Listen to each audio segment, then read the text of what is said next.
The California frontier didn't forgive weakness. Nolan Kent had learned that the hard way, watching men break under the weight of failed crops, watching women age 20 years in 5, watching children bury parents before they understood what death meant. Out here, you either hardened or you disappeared. Nolan had chosen the former, though some days he wasn't sure there was much difference. His ranch sat 15 miles from the nearest town, a collection of buildings too stubborn to call itself anything but Carson's Ridge. The land stretched brown and unforgiving in every direction, broken only by the Sierra Nevada shadows in the distance. 300 acres of dust, stubborn grass, and cattle too mean to die easy. It wasn't much, but it was his. Had been his and Emma's before. Before. That word carried weight now. 5 years of weight. Nolan stood on his porch as the sun bled out across the western sky, painting everything the color of old wounds. His hands, scarred and calloused, gripped a tin cup of coffee gone cold an hour ago. He didn't drink it, didn't throw it out either, just held it, like he held most things these days, without purpose, without thought. The ranch dog, a mutt named Barley, lifted his head from the porch boards and growled low. Not his usual bark at coyotes or rattlesnakes. Something else. "What is it?" Nolan's voice came out rough. He didn't use it much anymore. Most days the only conversations he had were with livestock, and they didn't require many words. Barley stood, hackles rising, staring toward the main gate a quarter-mile down the dirt road. Nolan squinted against the fading light. A figure. Someone on foot, which was unusual. People didn't walk out here. The distance killed you, or the heat did, or the things that moved in the spaces between. He set the cup down and moved to the rifle propped beside the door. Not threatening, just cautious. Caution kept you breathing. The figure moved closer. Small frame. Wearing a dress, he thought, though the dust made it hard to tell. A woman, then. Alone. That was worse than unusual. That was dangerous for her more than him. Nolan stepped off the porch, rifle loose in one hand, and started down the path. Barley followed, still growling that wrong-sounding growl. As the distance closed, details emerged. Dark hair pulled back severe. A traveling dress that had seen better days. She carried a leather satchel clutched to her chest like it contained something precious or damning. Her face, his breath caught. The rifle nearly slipped from his grip. "No!" The word escaped him, flat and disbelieving. She stopped 10 feet from the gate, close enough now that he could see her clearly in the failing light. The shape of her face, the set of her shoulders, the way she held herself like she was trying to take up less space in the world. "Hello, Nolan." Her voice hit him like a fist. He hadn't heard it in 6 years. Not since the wedding, not since Emma had looked at her sister across the small church in Carson's Ridge and said something he couldn't hear, something that made Lydia's face crumple before she smoothed it away. "Lydia." He said her name like he was testing its weight. "What the hell are you doing here?" She flinched. Small movement, quickly controlled. "I need to talk to you." "About what?" "Emma." The name landed between them like a stone down a well. Nolan waited for the echo, for the bottom, but it never came.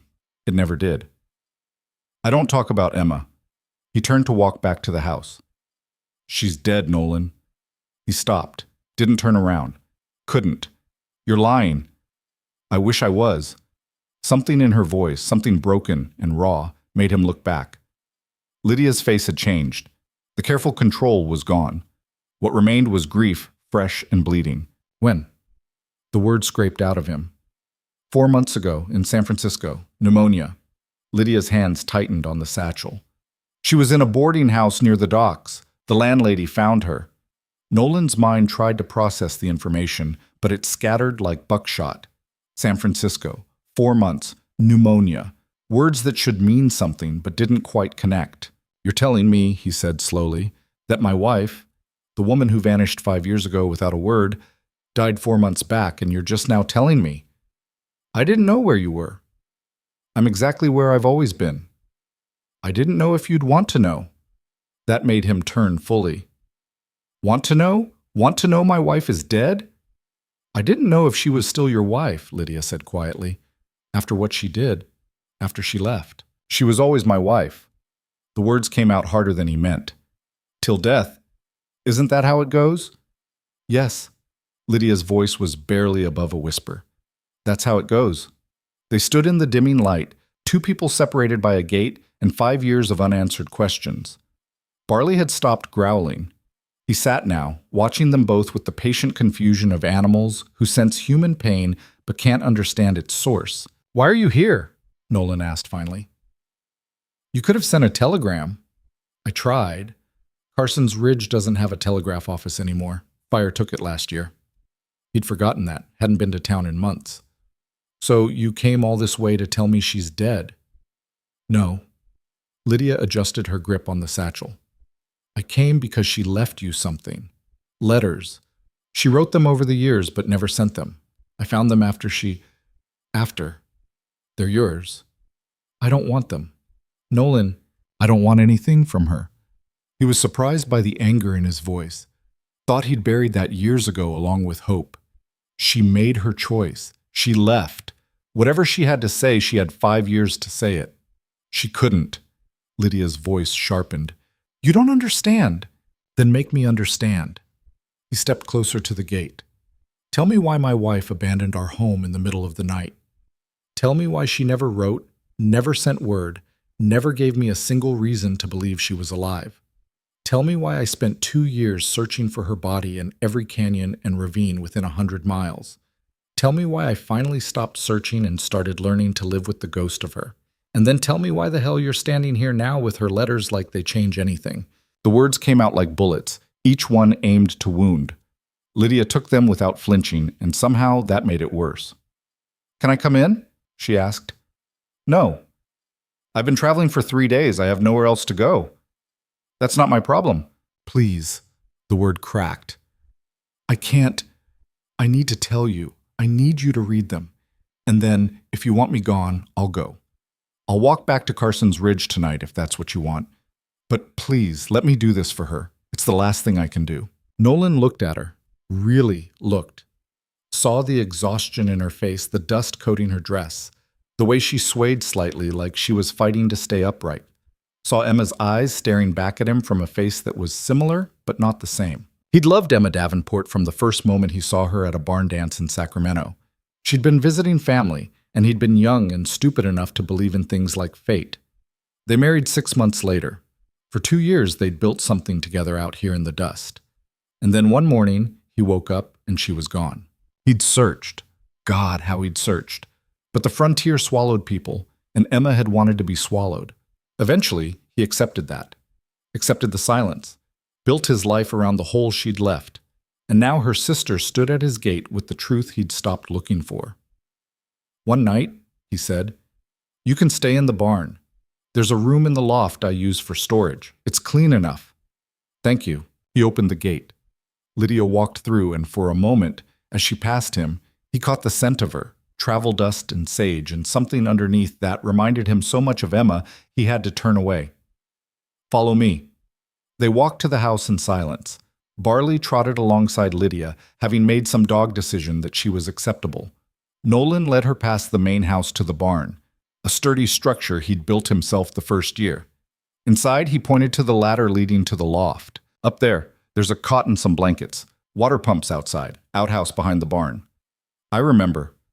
He'd forgotten she'd been here before. The wedding. Emma had insisted they marry at the ranch, and Lydia had come for 3 days. She'd been quieter then, younger, barely 18. Now she'd be, 24? The years had sharpened her features, carved away the softness. I'll bring you something to eat, he said. You don't have to. You're a guest. I'll feed you.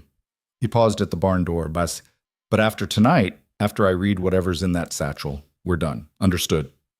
Understood. He left her there and walked back to the house. Inside, the silence wrapped around him like it always did. 4 rooms, bedroom, kitchen, sitting room, storage. Emma's presence had faded from the space over the years, but sometimes he still saw her, stirring something at the stove, reading in the chair by the window, laughing at something he'd said. Ghost memories. They didn't haunt him anymore. They just existed. He put together a plate of cold meat, bread, and some of the preserves he'd bought in town last month. Added a jar of water, carried it all back to the barn. Lydia sat on the cot, the satchel open beside her. Letters spilled out across the blanket, dozens of them, maybe more, all in Emma's handwriting. She looked up when he entered. "Thank you." He set the plate and water on a crate near the ladder. "Read them to me." "What?" "I can read well enough, but I want to hear them in someone's voice. Feels less like she's talking from the grave that way." Lydia's hands trembled as she picked up the first letter. "Some of these they're private. She's dead. Privacy doesn't matter anymore." "It matters to me." They stared at each other. Finally, Nolan nodded. "Then just tell me. Tell me why she left. That's all I need to know." Lydia set the letter down, her hands folded in her lap, fingers twisting together. When she spoke, her voice was steady, but he heard the effort it took. Emma was sick, Nolan. Not in her body, in her mind. She had been since she was young, but it got worse after you married. The darkness would come over her, and she'd stop eating, stop sleeping. She'd stand at the window for hours, just staring, and then she'd snap out of it, and everything would be fine for weeks, sometimes months. He remembered. Small things he'd dismissed, moods that shifted like weather, days when she seemed somewhere else. Why didn't she tell me? She was afraid you'd leave, afraid you'd send her away. Back then, if people knew, they locked women up for less, called it hysteria, put them in asylums where they died slow. Lydia's voice hardened. She knew what happened to women like her, so she tried to manage it, tried to be normal, but it kept getting worse. So she ran. She left to protect you. Lydia picked up another letter, held it without reading. The night she disappeared, she'd been planning it for weeks. She took money you'd been saving, took some clothes, and she left before dawn. She wrote you a letter explaining everything, but she couldn't bring herself to leave it. Thought it would be easier for you if you believed she just didn't love you anymore. Easier? The word came out like broken glass. She thought abandonment was easier than truth? She thought you'd come after her if you knew. Thought you'd waste your life trying to fix something that couldn't be fixed. She loved you enough to let you hate her instead. Nolan sat down hard on the floor, his back against the wall. The information rearranged everything he thought he knew, and the rearrangement hurt worse than the original wound. "The letters," he said. "What's in them?" "Her life. The places she went. The work she found. The rooms she rented. The people she met." Lydia's voice softened. "And you. Every letter mentions you. Things she remembered. Things she wished she'd said. Things she wanted you to know but couldn't tell you. Read me one. Nolan. Just one. Your choice." Lydia sorted through the pile, finally selecting one from near the bottom. She unfolded it carefully, like it might disintegrate. "This one's from 2 years ago. She was in Sacramento." She began to read. "Dear Nolan, I saw a man today who looked like you from behind. Same shoulders, same walk. I followed him for 2 blocks before I realized my mistake. He turned into a shop, and when I saw his face, I felt ridiculous and relieved in equal measure. Ridiculous because I'm a fool. Relieved because I don't know what I would have said if it had been you. Do you still take your coffee black? Do you still wake before sunrise? Do you still talk to the cattle like they understand every word? I hope you do. I hope the ranch is thriving. I hope you found someone who can love you the way you deserve, steadily, without all the complications I brought. The darkness came again last week. Lasted 4 days this time. I stayed in my room and waited for it to pass. It always passes. That's what I tell myself when it's bad. It always passes. But I wonder sometimes what happens when it doesn't, when the darkness decides to stay. I thought I was getting better. Thought distance and time would cure me, but I'm beginning to understand that some things don't get cured. They just get managed, and I'm tired of managing. I'm tired of pretending I'm someone I'm not. I'm tired of running from something that lives inside me. But I can't come back. You know that, don't you? Even if I wanted to, I couldn't. Too much time has passed, too much damage done. You've moved on, or you should have. You deserve that much. I hope you're happy, Nolan. I hope you found peace. That's all I ever wanted for you, all I failed to give you. Always, Emma. Lydia's voice broke on the last word. She folded the letter carefully, not looking at him. Nolan sat in the silence that followed. The words settled into him, finding places he thought had scarred over. He'd spent 5 years building a version of events that made sense. Emma hadn't loved him enough, or he hadn't been enough, or the frontier had broken her. Simple stories, clean wounds. But this was messier. This was love tangled with sickness, sacrifice mixed with cowardice. This was someone who'd chosen his pain over her own death, and he didn't know what to do with that. "How many are there?" he asked. 47. "Did she write them all to me?" "Mostly. Some are just thoughts, diary entries, things she needed to say but had no one to say them to." "Why didn't she send them?" "I don't know. Maybe she thought it would hurt you more. Maybe she thought you'd come after her. Maybe she was just afraid." Lydia set the letter back with the others. "In the end, I think she wrote them because she needed to believe you still existed, that somewhere you were living the life she'd given up. She didn't give it up, she threw it away." "Is there a difference?" "Yes." But even as he said it, he wasn't sure.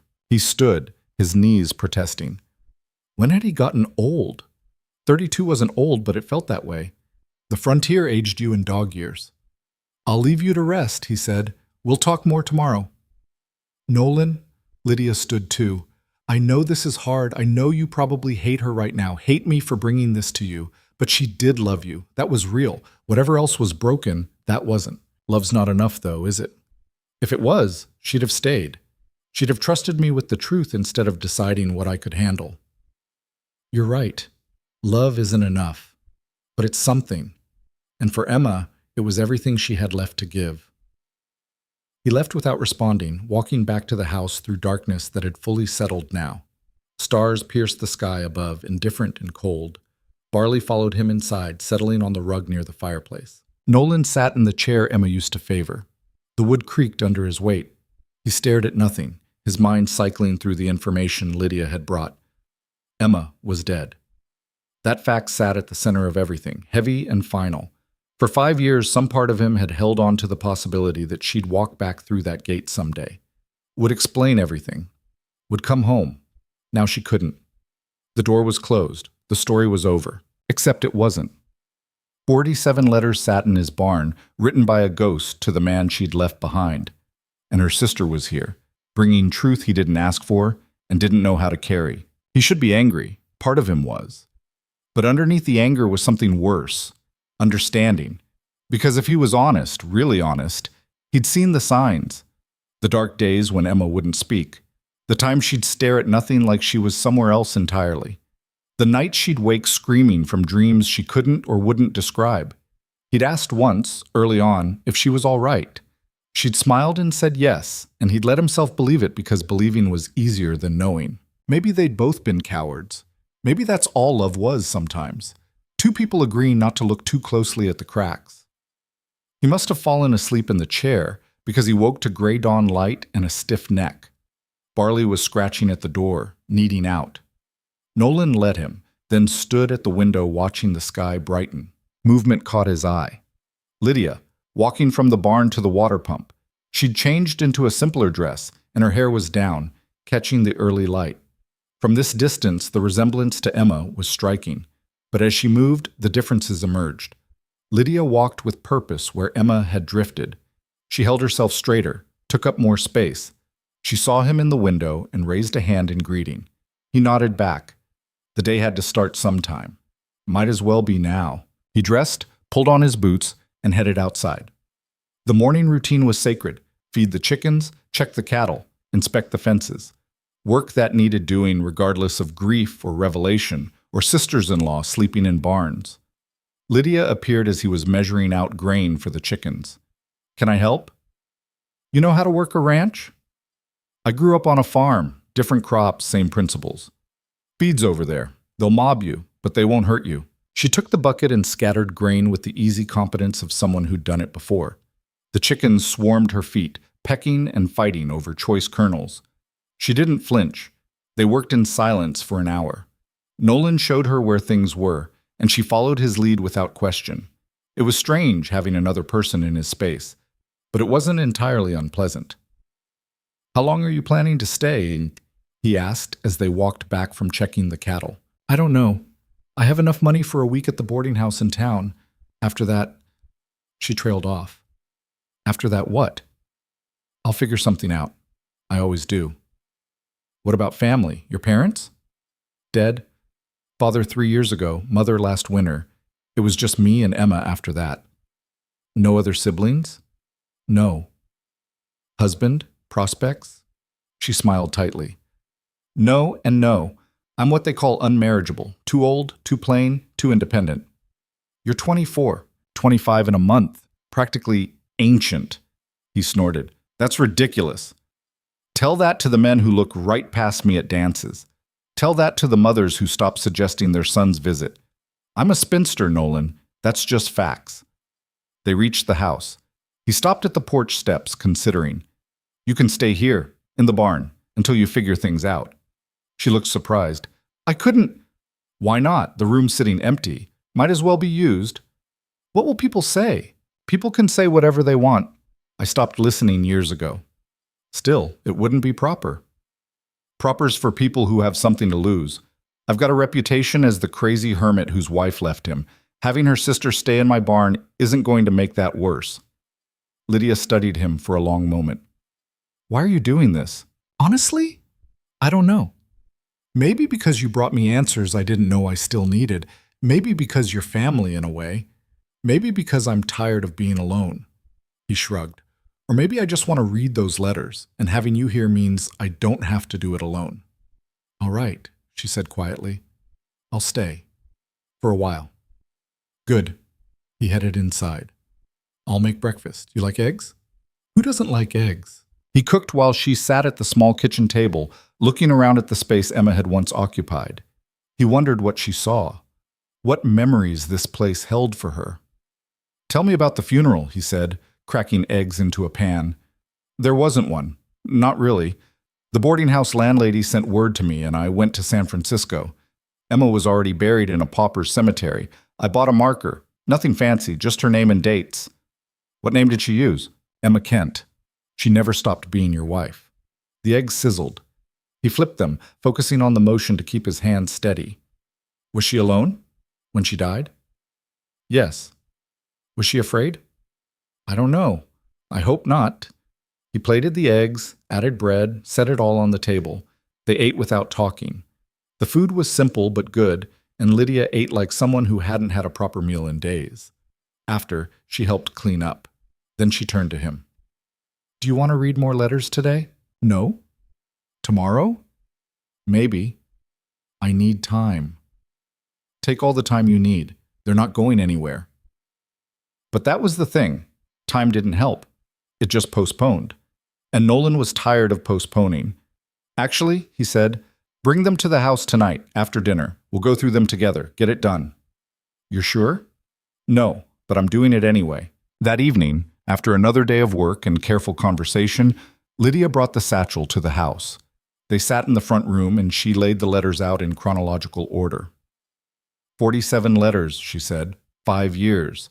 She didn't write them evenly. Sometimes months would pass with nothing. Then she'd write 10 in a week. Start at the beginning. She picked up the first letter. The paper was worn like it had been read many times. This one's dated 3 days after she left. She read. And Nolan listened. And somewhere in the spaces between Emma's words, something in him began to break open. Not with fresh pain, but with a terrible, aching clarity. His wife had loved him. His wife had left him. Both things were true. Both things were real. And he had no idea what to do with that truth except sit in this room with her sister and let the past finally, fully, bleed out. The letters consumed 3 nights. Nolan hadn't expected that. He thought they'd sit down, read through them in one brutal session, and be done. But Emma's words weren't made for speed. Each letter demanded space, demanded silence between readings, demanded time to settle into the places they cut open. Lydia read them aloud while Nolan sat across from her, coffee growing cold in his hands. Some nights he'd interrupt with questions.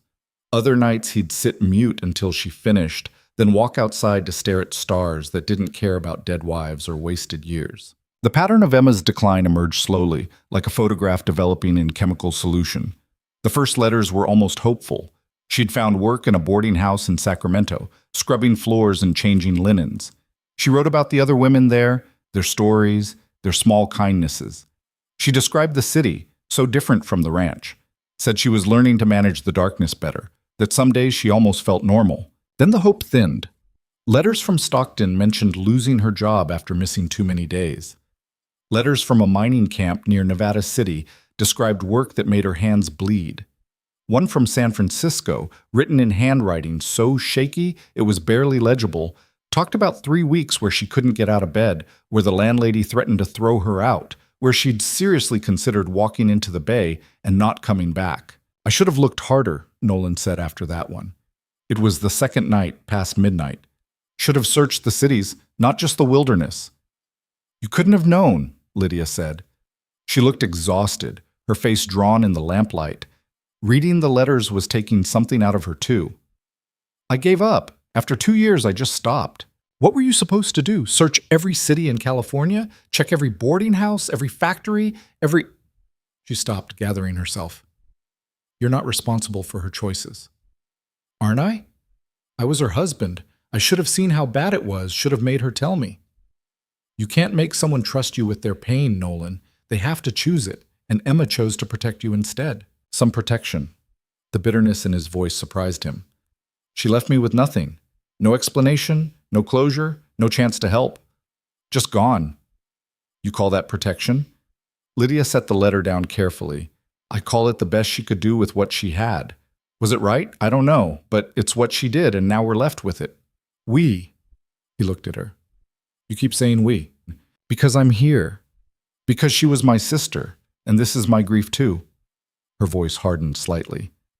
Or should I pretend I'm just the messenger? Read the letters and disappear? I didn't mean... I know what you meant. She stood, gathering the letters. I'll leave you alone. We can continue tomorrow if you want. Or not. It's your choice. She was halfway to the door when he spoke. Stay. She stopped but didn't turn around. Please, he added. I'm not good at this. At talking. At letting people in. Emma was the last person who got past my walls. And look how that ended. It ended with her loving you until the day she died, Lydia said quietly. The letters make that clear. Whatever else was broken, that wasn't. Love's a funny thing then, because from where I'm sitting, it looks a lot like abandonment. She turned to face him. Is that what you really think? After everything we've read? I don't know what I think anymore. He set his cup down too hard, coffee sloshing onto the table. Neither of them moved to clean it. 5 years I built a story that made sense. She didn't love me enough. I wasn't enough. Something out here broke her, and she ran. Simple, clean, done. And now? Now I've got 47 letters telling me she loved me and left me, and I can't make those two things fit together in my head. Lydia came back to the table but didn't sit. She stood there, hands resting on the back of the chair. They fit because love isn't simple. It's not clean. Sometimes you love someone so much you hurt them to save them from yourself. That's twisted logic. It's human logic. We're not built for simplicity, Nolan. We're built for contradiction. He wanted to argue, but the fight went out of him. Read another one. The next one chronologically. It's late. I won't sleep anyway. She hesitated, then sat back down and picked up the next letter in the sequence. This one was dated 8 months after Emma left, written from a town called Marblehead he'd never heard of. Lydia read about a church social Emma attended, about a young minister who'd tried to court her. Emma had declined gently, saying she was married, and the minister had looked at her with pity and confusion because what kind of married woman lived alone in a rented room? I almost told him, Emma wrote, almost explained about you, about us, about why I left. But I couldn't find the words. How do you explain darkness to someone who's never lived in it? How do you tell them you left the best thing in your life because you were terrified you'd destroy it? Lydia's voice caught on the last sentence. She cleared her throat but didn't continue reading. She was wrong, Nolan said. About what? About destroying us. She already did that by leaving. If she'd stayed, at least we could have fought it together. Or it would have consumed you both, Lydia said. You don't know. Neither do I. We're just guessing at alternate histories that never happened. Then what's the point of these letters? If we can't know whether she made the right choice, what good does it do to read about her suffering? Lydia looked at him for a long moment. The point is she wanted you to know. Even if she couldn't tell you while she was alive, She needed you to understand that she didn't leave because you weren't enough. She left because she thought she wasn't. The distinction landed differently than he expected. Not softer, exactly, but clearer. All these years he'd carried the weight of not being good enough, strong enough, worthy enough to make her stay. And maybe that had never been the question at all. By the third night, they'd developed a rhythm. Nolan would make dinner, simple things like stew or fried ham with beans, and Lydia would clean up after. Then they'd sit in the front room and she'd read until neither of them could take any more. The later letters showed Emma deteriorating. Her handwriting got worse, more erratic. Sentences trailed off unfinished.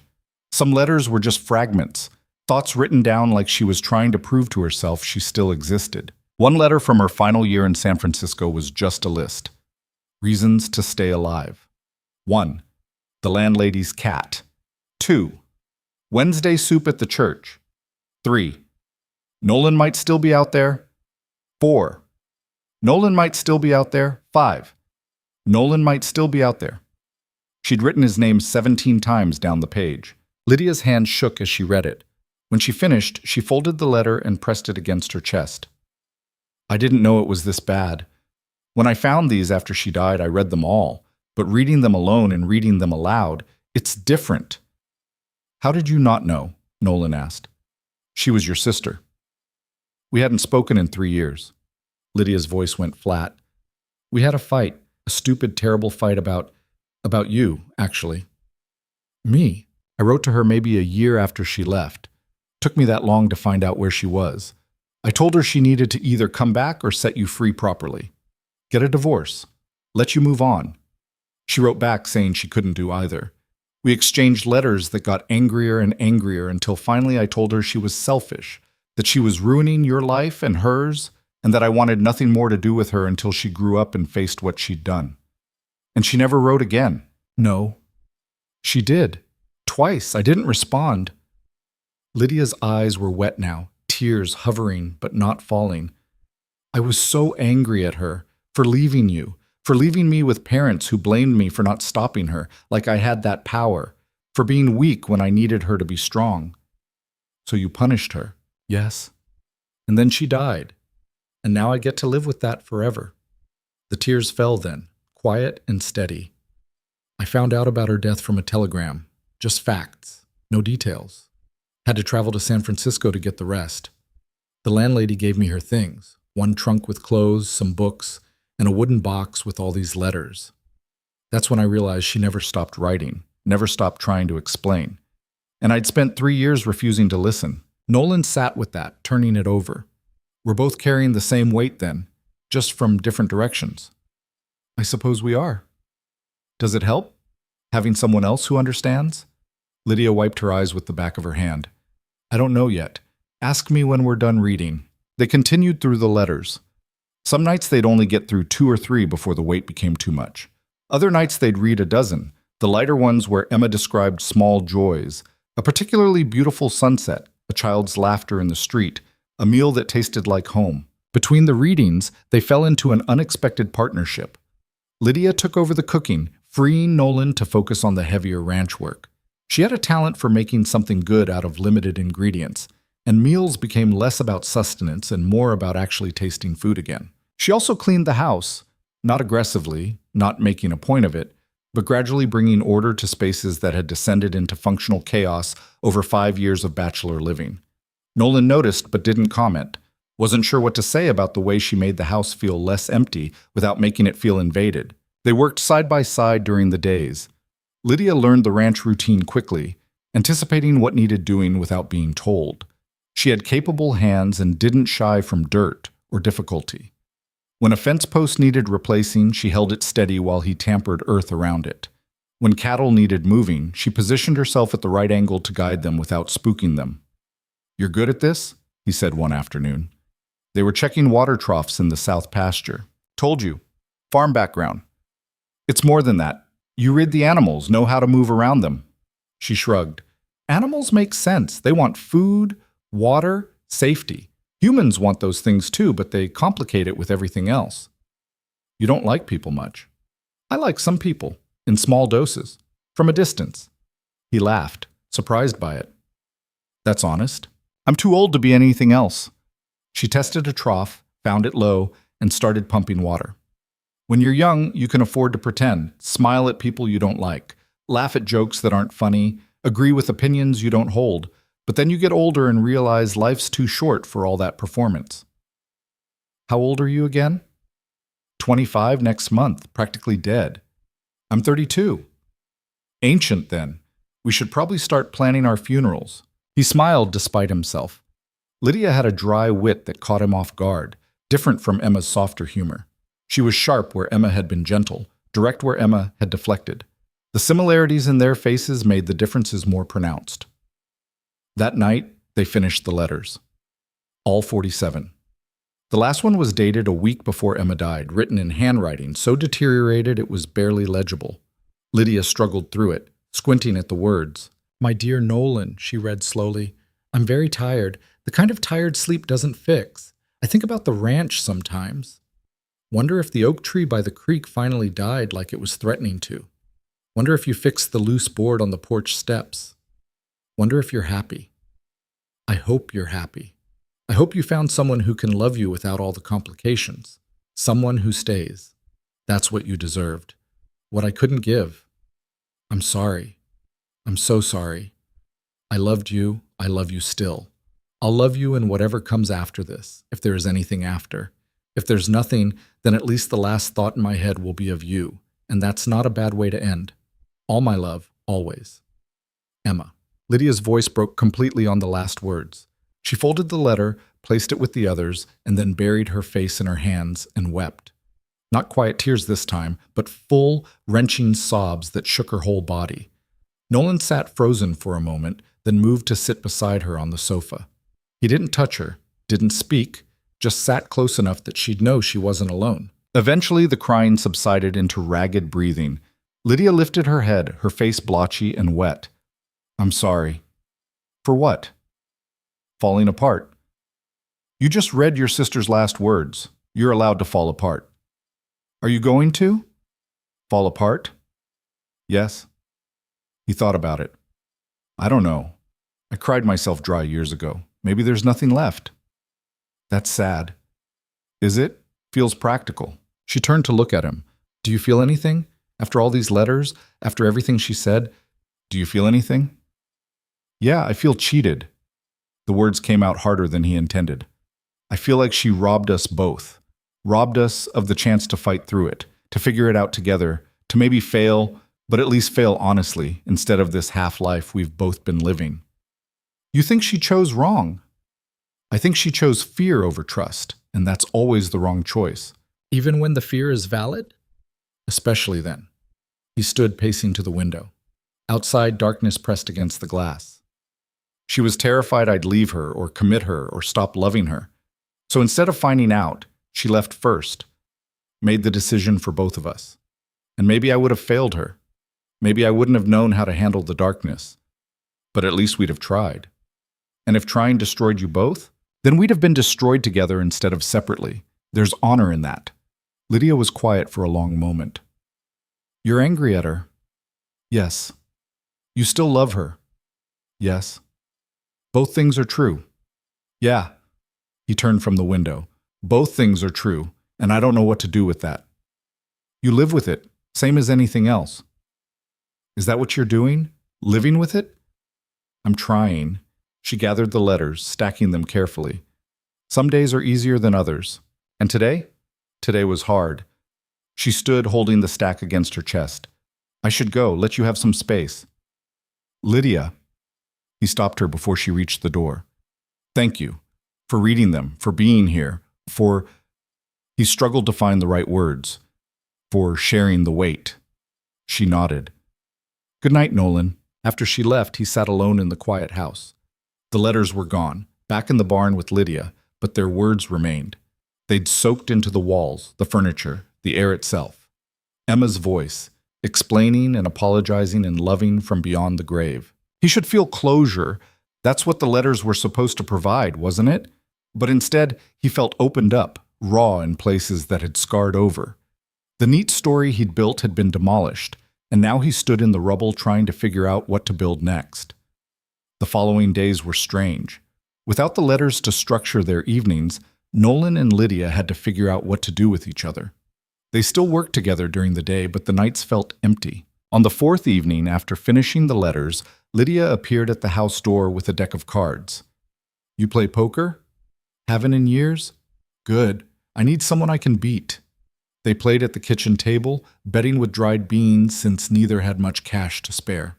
Lydia was terrible at bluffing, her face giving away every good hand, but she played with enough enthusiasm to make up for it. "Where'd you learn to play?" Nolan asked, winning another hand. "My father. He said every woman should know how to play poker, shoot straight, and drink whiskey without making a face." "Progressive man." "Not especially. He just liked winning, and he needed someone to practice on." She dealt another hand. "What about you? Where'd you learn?" "Army. Spent 2 years stationed at a fort in Arizona before I mustered out and came to California." "You don't talk about that much." "Not much to talk about. Spent most of my time bored and hot, playing cards with other bored, hot men." "Is that where you met Emma?" "No. Met her at a dance in Sacramento after I left the service. She was visiting her aunt." He picked up his cards. "I asked her to dance. She said yes. 3 dances later, I was in love." "That fast?" "That fast?" He discarded 2 cards. "You ever been in love?" Lydia's hands stilled. "Once. It didn't work out." "What happened?" "He wanted someone softer, more agreeable. I wanted someone who didn't need me to shrink." She drew new cards. "We figured out we were incompatible before making any permanent mistakes." "You don't sound heartbroken." "I'm not. Disappointed, maybe. But I learned something important. I'd rather be alone than pretend to be someone I'm not." "That's a hard way to live. All ways are hard. At least this one's honest." She laid down her cards. 2 pair. 3 of a kind. "You're cheating." "I'm just lucky." "Nobody's that lucky." They played until the candles burned low, easy conversation filling the spaces between hands. It occurred to Nolan that he was enjoying himself, something he hadn't done in years. Lydia was good company, sharp enough to keep him engaged, comfortable enough that silence didn't feel awkward. As she gathered the cards to leave, she paused. "Can I ask you something?" "Go ahead." "What are you going to do now? With the ranch? With your life? Are you just going to keep doing what you've been doing?" "I don't know. Haven't thought that far." "Maybe you should." She held the cards loosely, not looking at him. "The letters gave you answers, but they also gave you permission." "Permission for what?" "To move forward. To stop living like a man waiting for his wife to come home. She's not coming home, Nolan, and you've spent 5 years in stasis because of it. And what exactly am I supposed to move forward to?" "I don't know. That's for you to figure out." She finally looked at him. "But you could start by fixing up this place. It's falling apart." "It's functional." "It's depressing. The shutters are hanging crooked, the porch steps are rotted, the barn needs a new roof. You're letting everything decay because what's the point if Emma's not here to see it? That's not, isn't it?" She cut him off, not unkindly. "I've been here 2 weeks and I've watched you. You do the bare minimum to keep the ranch running, but you've stopped caring about it.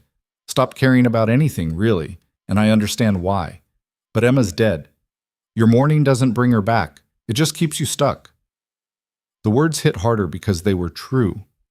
He'd been maintaining, not living, going through motions without purpose. "What about you?" he shot back.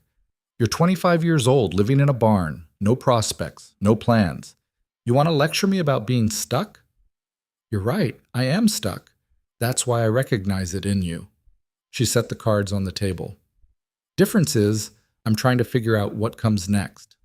"Are you?" She left before he could answer, which was probably good because he didn't have one. That night, lying in bed, Nolan stared at the ceiling and took inventory of his life. The ranch was doing okay. Not thriving, but surviving. He had enough money to get by if he was careful. No debts, no obligations, no connections to anyone or anything except this land and the animals on it. Emma used to talk about expanding, about getting more cattle, maybe breeding horses. She'd wanted to paint the house, plant a garden, build a proper fence around the front yard.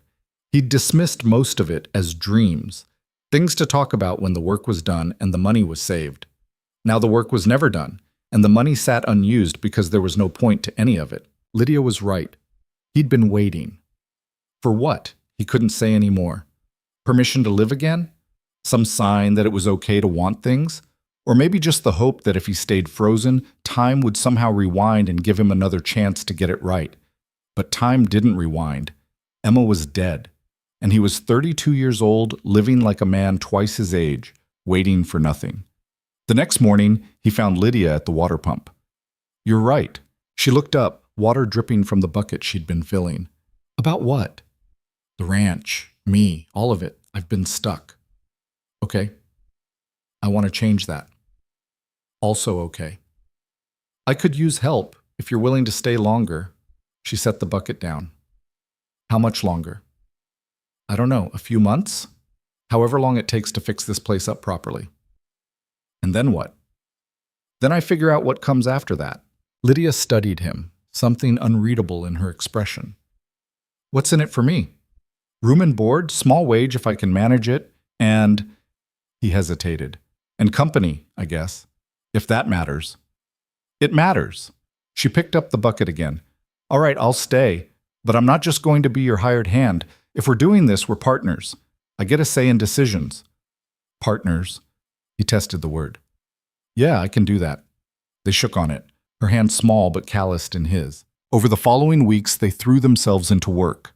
Nolan hired 2 men from town to help replace the barn roof, while he and Lydia tackled the house. They fixed shutters, replaced rotted boards, patched holes in walls. Lydia insisted on whitewashing the exterior, and though Nolan grumbled about the expense, he bought the supplies. Working together revealed rhythms they hadn't known existed.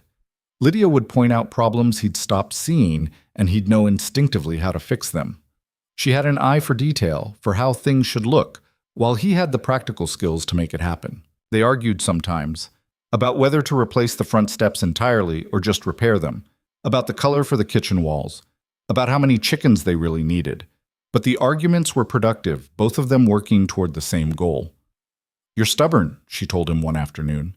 They were painting the kitchen, and he'd insisted on doing the trim his way. "Look who's talking." "I'm not stubborn, I'm particular." "That's just a fancy word for stubborn. It's a precise word for knowing what I want." He dipped his brush and continued working. "Fine. You're particularly stubborn." She threw a rag at him. He ducked, laughing, and flicked paint at her in retaliation. She gasped, looking down at the white spatter on her dress. "You did not just—" "Accident. Liar." She dipped her own brush and advanced on him. Nolan backed away, hands up. "Now hold on." She painted a stripe across his cheek. He stood there, stunned, while she grinned triumphantly. "There now, we match." Something shifted in that moment. Some wall that had been standing between them crumbled. Nolan reached up and wiped paint from his face, then deliberately painted a stripe across her nose. Her eyes widened. "Oh, now it's war." What followed was undignified, messy, and completely unnecessary. By the time they called a truce, both were covered in paint splatters. The kitchen looked worse than when they started, and Nolan couldn't remember the last time he'd laughed this hard.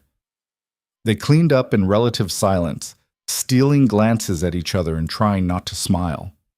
Something had changed, but neither knew what to call it. That evening, sitting on the newly repaired porch steps, Lydia said, "I'm happy here." "Yeah? Yeah, is that wrong? To be happy when Emma's barely cold in the ground? Emma's been gone 5 years. You're allowed to be happy." "I keep thinking she'd want this. Want us to—" She stopped. "Want us to move on, I guess." "Do you talk to her? In your head?" "Sometimes. Do you?" "Used to. Stopped after a while. Felt crazy." "I don't think it's crazy. I think it's human." She pulled her knees up, wrapping her arms around them. "I tell her about the ranch. About you. About how you're different than I expected." "Different how?" "Quieter. More thoughtful. She always made you sound larger than life in her letters. The strong, capable rancher who could do anything, but you're just what? Just a person, doing your best, like everyone else." He wasn't sure if that was a compliment or not, but it felt true. "What else do you tell her?" "That I'm sorry, that I should have listened, that I—" Her voice dropped. "That I understand now why she loved you." The words hung between them, heavy with implication. "Lydia, it's late. She stood abruptly. I should go. Wait. She stopped but didn't turn around. I'm glad you're here, he said.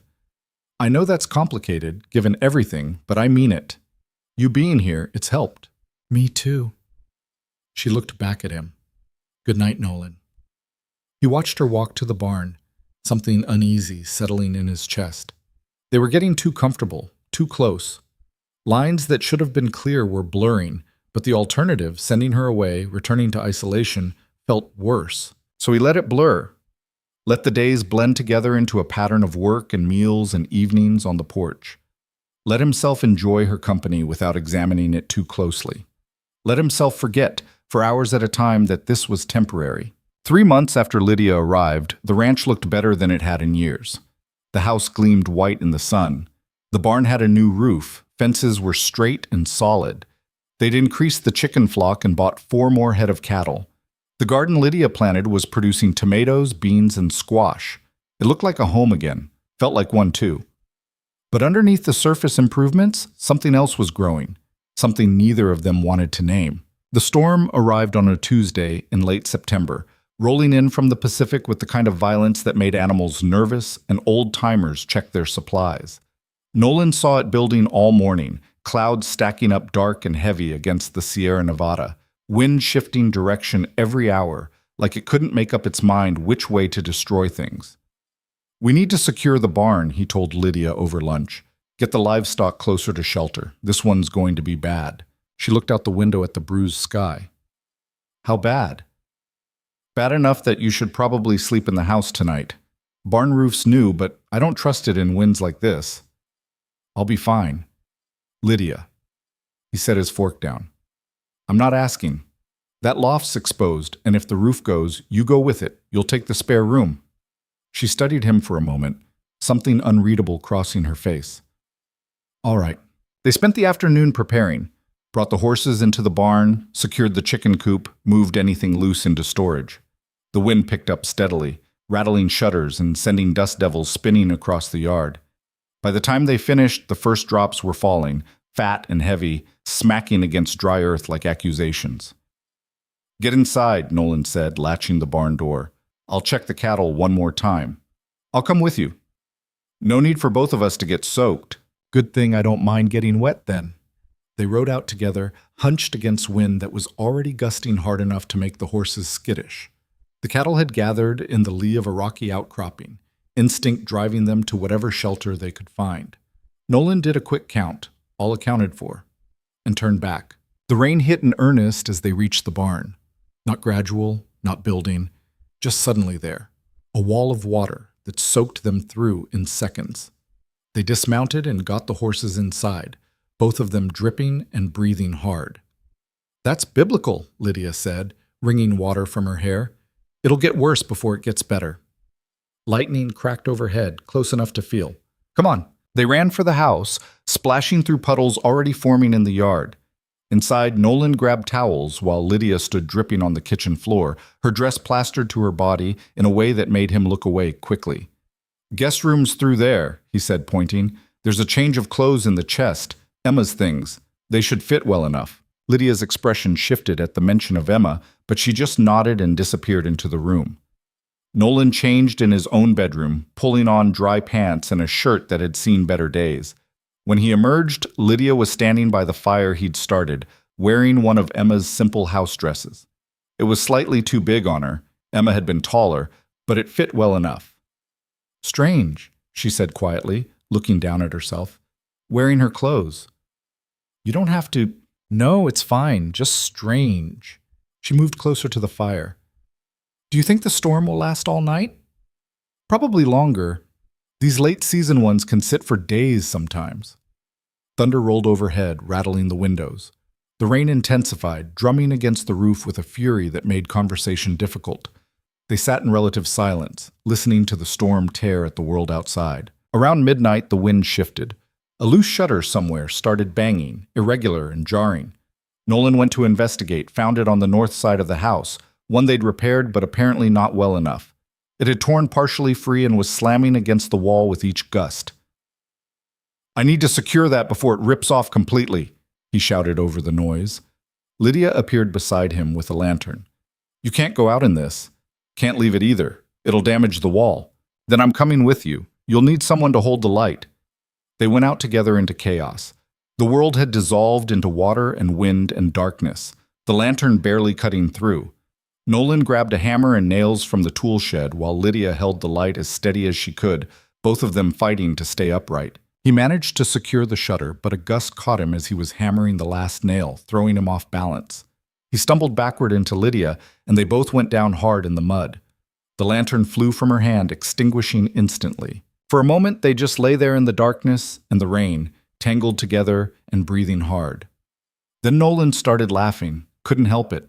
The absurdity of it all, the mud, the storm, the fact that they were lying in a puddle fighting with a shutter. Lydia laughed too, and that made it worse. They struggled to their feet, slipping and grabbing onto each other for support, and somehow made it back to the house. Inside, they stood dripping again, muddy this time, covered head to toe. Lydia had mud in her hair, streaked across her face. Nolan knew he looked just as bad. We look like swamp creatures, she said. Speak for yourself. I always look this good. Liar. They cleaned up as best they could with the water they had heated earlier, taking turns in the kitchen while the other waited. When Lydia emerged in a different dress, another of Emma's, her hair was still damp but clean, hanging loose around her shoulders instead of pinned up like she usually wore it. Nolan stared longer than he should have before catching himself. What? She asked. Nothing. Just, you look different with your hair down. Different good or different bad? Just different. She moved to the fire, and he noticed she was shivering despite the warmth. You all right? Just cold. That rain was ice. Here. He grabbed a blanket from the sofa and wrapped it around her shoulders. His hands lingered for a moment, and he felt her shiver again. But this time he wasn't sure it was from cold. She looked up at him. They were standing close, closer than they'd been before. He could see the flecks of gold in her eyes, the small scar above her left eyebrow, the way her lips parted slightly like she was about to say something but couldn't find the words. Nolan. Thunder cracked directly overhead, so loud they both jumped. The moment shattered. He stepped back, putting distance between them. I should check the windows, he said. Make sure they're all secure. Right. Yes, I'll make tea. They moved to separate tasks, both of them carefully not looking at each other. But something had shifted. Something that had been building for weeks, maybe months, had almost surfaced. And now that they'd felt the edge of it, ignoring it was going to be harder. The storm raged through the night. Nolan tried to sleep but couldn't. Too aware of Lydia in the next room, too aware of how close they'd come to what? He didn't let himself finish the thought. Around 3 a.m, he heard her moving around, got up to find her in the kitchen, heating water. Couldn't sleep either? He asked. No, too much noise. She poured water into 2 cups. And too much thinking. About what? About how I should probably leave. The words hit him harder than they should have. Why? Because this, she gestured between them. Whatever this is becoming, it's not right. Nothing's becoming anything. Don't lie to me, Nolan, and don't lie to yourself. She set the kettle down carefully. We've been dancing around it for weeks. The way you look at me sometimes. The way I... She stopped. It's not right. Emma's barely gone. I'm her sister. There are lines we can't cross. Who says we're trying to cross them? Aren't we? She finally looked at him. Tell me honestly, when you wrapped that blanket around me tonight, what were you thinking? He wanted to lie, wanted to deny it, but Lydia deserved better than that. I was thinking you looked beautiful, and I was thinking that was the wrong thing to think. It is the wrong thing. I know. Then why does it keep happening? I don't know. He moved closer, not touching, but close enough to feel the space between them. Maybe because you're here and Emma's not. Maybe because I'm lonely, and you're the first person in 5 years who's made me feel less alone. Maybe because you remind me of her just enough to hurt, but different enough to what? To make me forget sometimes that you're supposed to be off limits. Lydia closed her eyes. This is wrong. Yeah, we should stop, before it becomes something we can't take back. Yeah. Neither of them moved. The storm howled outside, and inside, in the warm kitchen, two people stood frozen between what they should do and what they wanted to do. "I'll leave in the morning," Lydia said finally. "When the storm clears, I'll go to town, find work, find somewhere else to—" "I don't want you to leave. It doesn't matter what you want. It matters what's right. And what's right is you walking away, going back to nothing after everything we've built here. We've built a house, Nolan. That's all. We fixed some boards and painted some walls and pretended that made us something we're not. What are we then? I don't know." Her voice cracked. "I don't know, and that's the problem. Because every day I wake up and I think about you, and every night I fall asleep thinking about you, and that's not what sisters-in-law are supposed to do. Emma's gone. That doesn't change who we are, what we are. Doesn't it?" He was close enough now to touch her if he wanted. She left. She chose to leave. And yeah, I understand why now, and I forgive her for it, but that doesn't change the fact that I spent 5 years alone. That I was alone until you showed up. That for the first time in 5 years, I feel like I'm living instead of just existing. Because I remind you of her. No. The word came out firm. Because you're you, sharp and stubborn and real. Because you don't let me hide. Because you make me want to fix things, build things, plan for tomorrow instead of just surviving today. Lydia's hands gripped the edge of the counter. "Stop." "Why?" "Because if you keep talking, I'm going to do something stupid." "Like what?" She looked at him then, really looked at him, and he saw everything she was fighting in her eyes. "Like kiss you." The admission hung between them, dangerous and true. "Would that be so terrible?" he asked quietly. "Yes. Because once we do that, we can't undo it. We can't pretend this is innocent. We can't—" She stopped, breathing hard. "We can't go back to being safe. Maybe I don't want safe anymore. You don't know what you want. You're confused and grieving, and I'm here and I look like her. You don't look like her." He reached out, stopping just before touching her face. "You have her eyes, her bone structure. But you're different. You move differently. You talk differently. You're taller, stronger, harder in some ways, and softer in others. And when I look at you, I don't see Emma. I see you. Nolan, I see the woman who traveled 3 days alone to bring me letters she could have burned, who stayed when she had every reason to leave, who worked beside me turning a dying ranch into something alive again, who makes me laugh and argues with me and doesn't let me get away with my own nonsense." He finally let his hand touch her face, gentle. "I see you, Lydia. Not her ghost. You." She leaned into his touch, eyes closing. "This is wrong." "I know. People will talk. They'll say terrible things. Let them. They'll say you replaced her with me, that I seduced my sister's husband, that we're immoral and shameful and— I don't care?" Her eyes opened. "You should care. I should care. We should both care enough to not do this. But we're going to anyway, aren't we?" She didn't answer with words.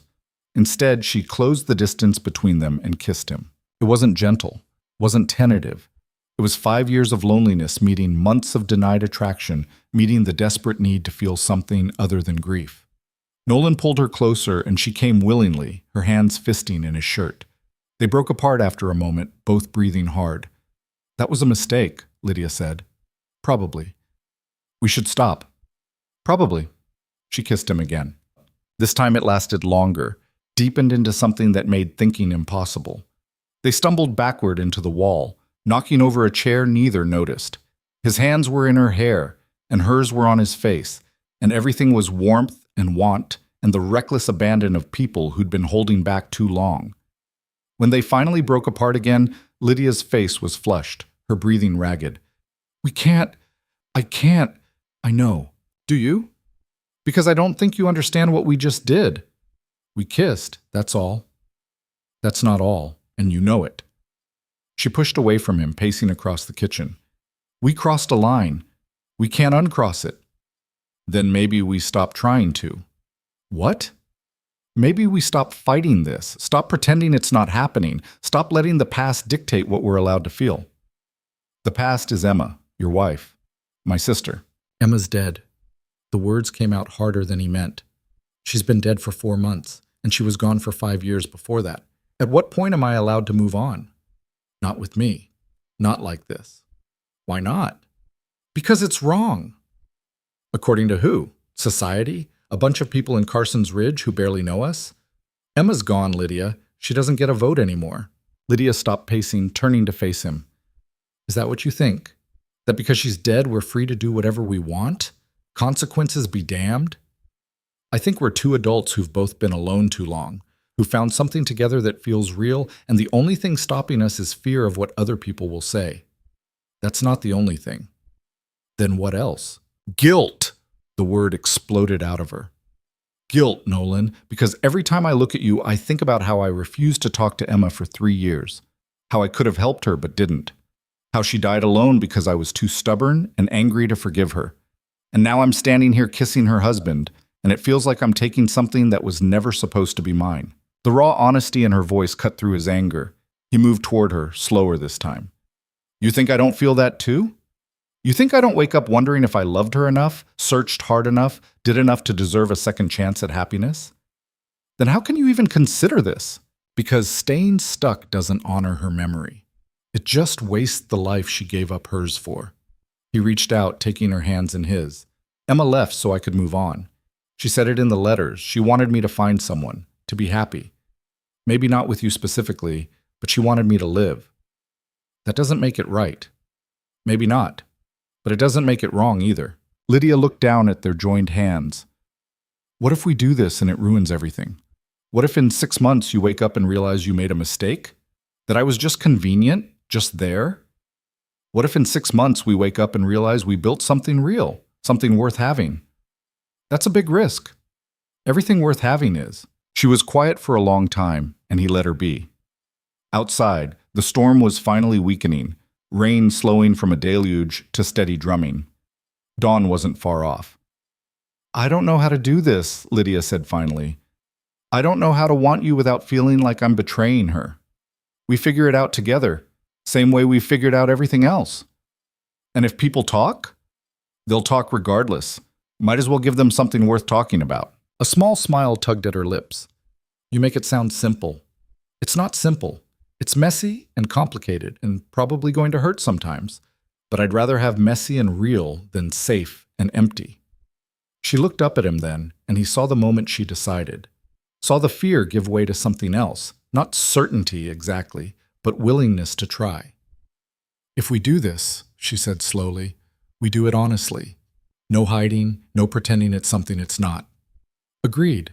And if it doesn't work, if we realize we made a mistake, we admit it. We don't drag it out trying to make something work that doesn't. Okay. And we don't... She hesitated. We don't rush. We take time. We figure out what this is before we make it permanent.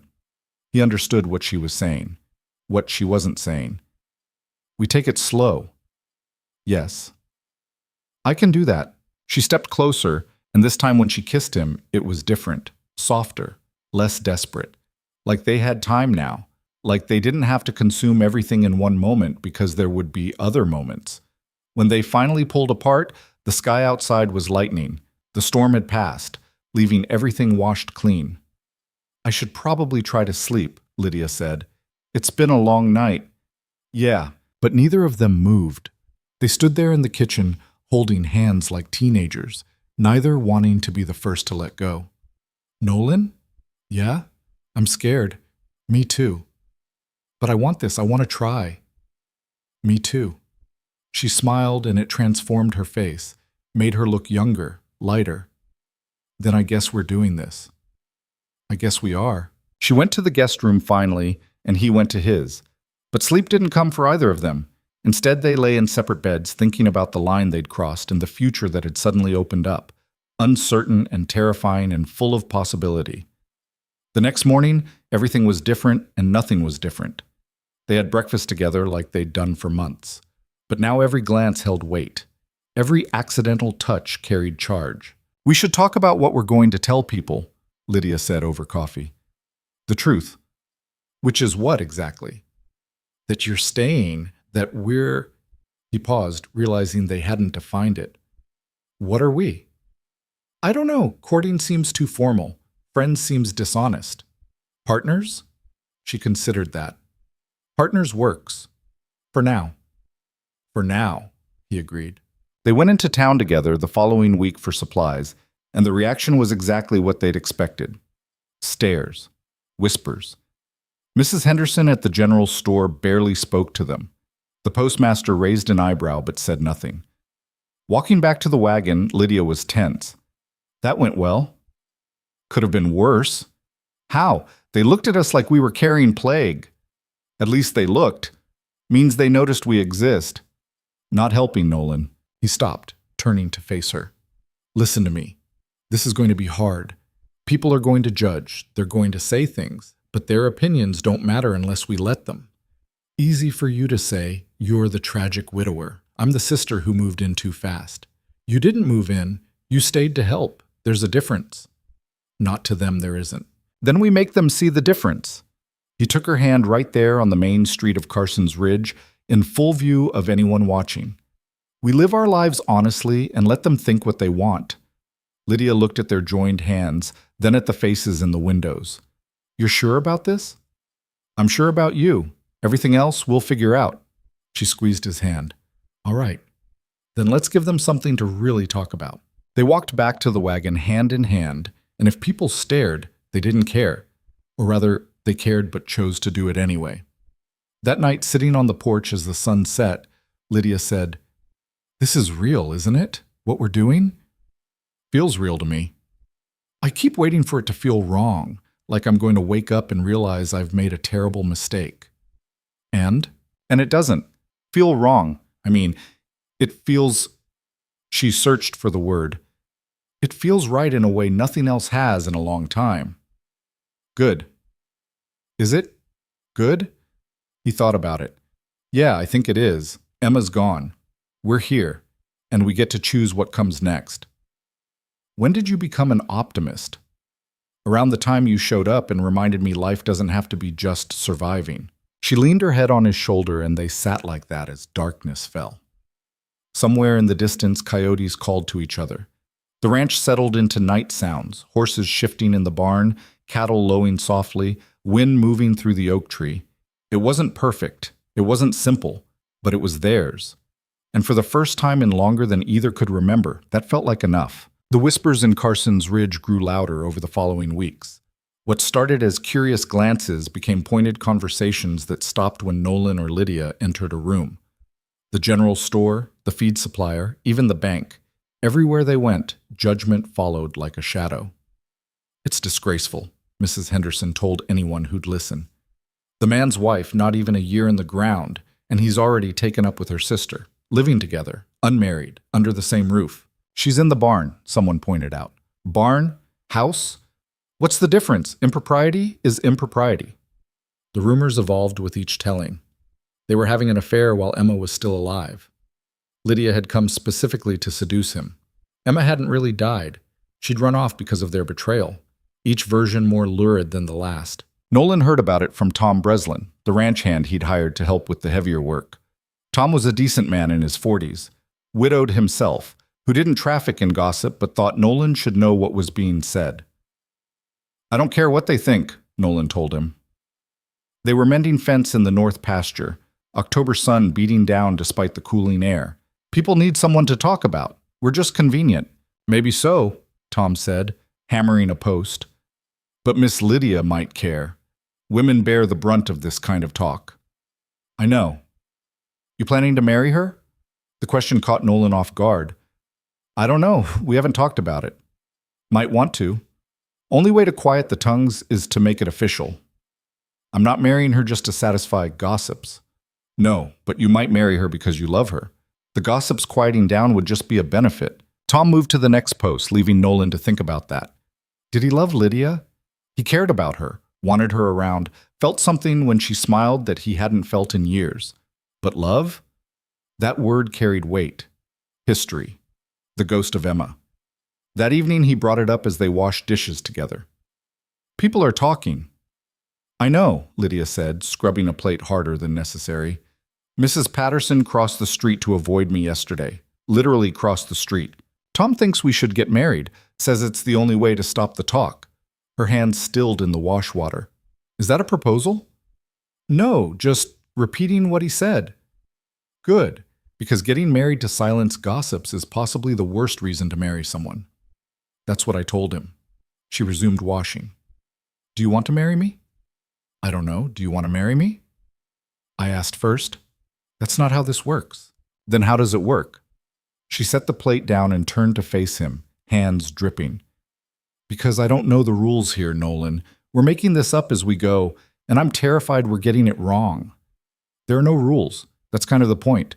Easy for you to say. You're not the one they're calling a harlot. Who called you that? Does it matter? The point is, people think I seduced my sister's grieving husband, that I waited vulture-like for my chance to... She stopped, taking a breath. I knew this would be hard. I just didn't realize how much it would hurt. He dried his hands and pulled her close. She resisted for a moment, then gave in, resting her forehead against his chest. I'm sorry, he said. I should have known they'd come after you harder. It's not your fault, isn't it? I'm the one who pushed for this, who said we shouldn't hide. And I agreed. I chose this too. She pulled back enough to look at him. I just wish it didn't feel like we're constantly defending ourselves for wanting to be happy.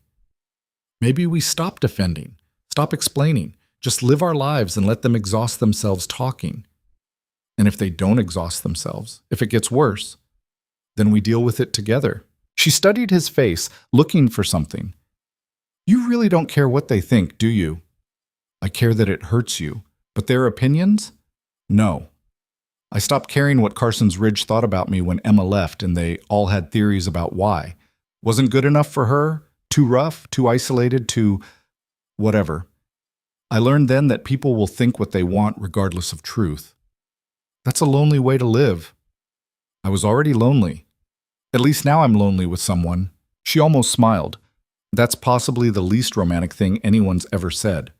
I'm not good at romance. No, you're terrible at it. She kissed him quickly. But you're good at other things. Like what? Like showing up. Like being steady when everything else is chaos. Like making me feel less alone too. They finished the dishes in comfortable silence, and Nolan thought about what Tom had said. Marriage. It felt too soon and too late at the same time. Too soon because they'd only acknowledged their feelings a few weeks ago. Too late because he'd been married before, knew what it looked like. And this thing with Lydia was different in ways he couldn't quite articulate. The next Sunday, things came to a head. Nolan didn't attend church regularly, hadn't since Emma left. But Lydia had been going occasionally, more out of habit than faith. That morning, she dressed carefully and headed to town in the wagon. She returned 2 hours later, face pale and eyes red. What happened? Nolan asked, meeting her in the yard.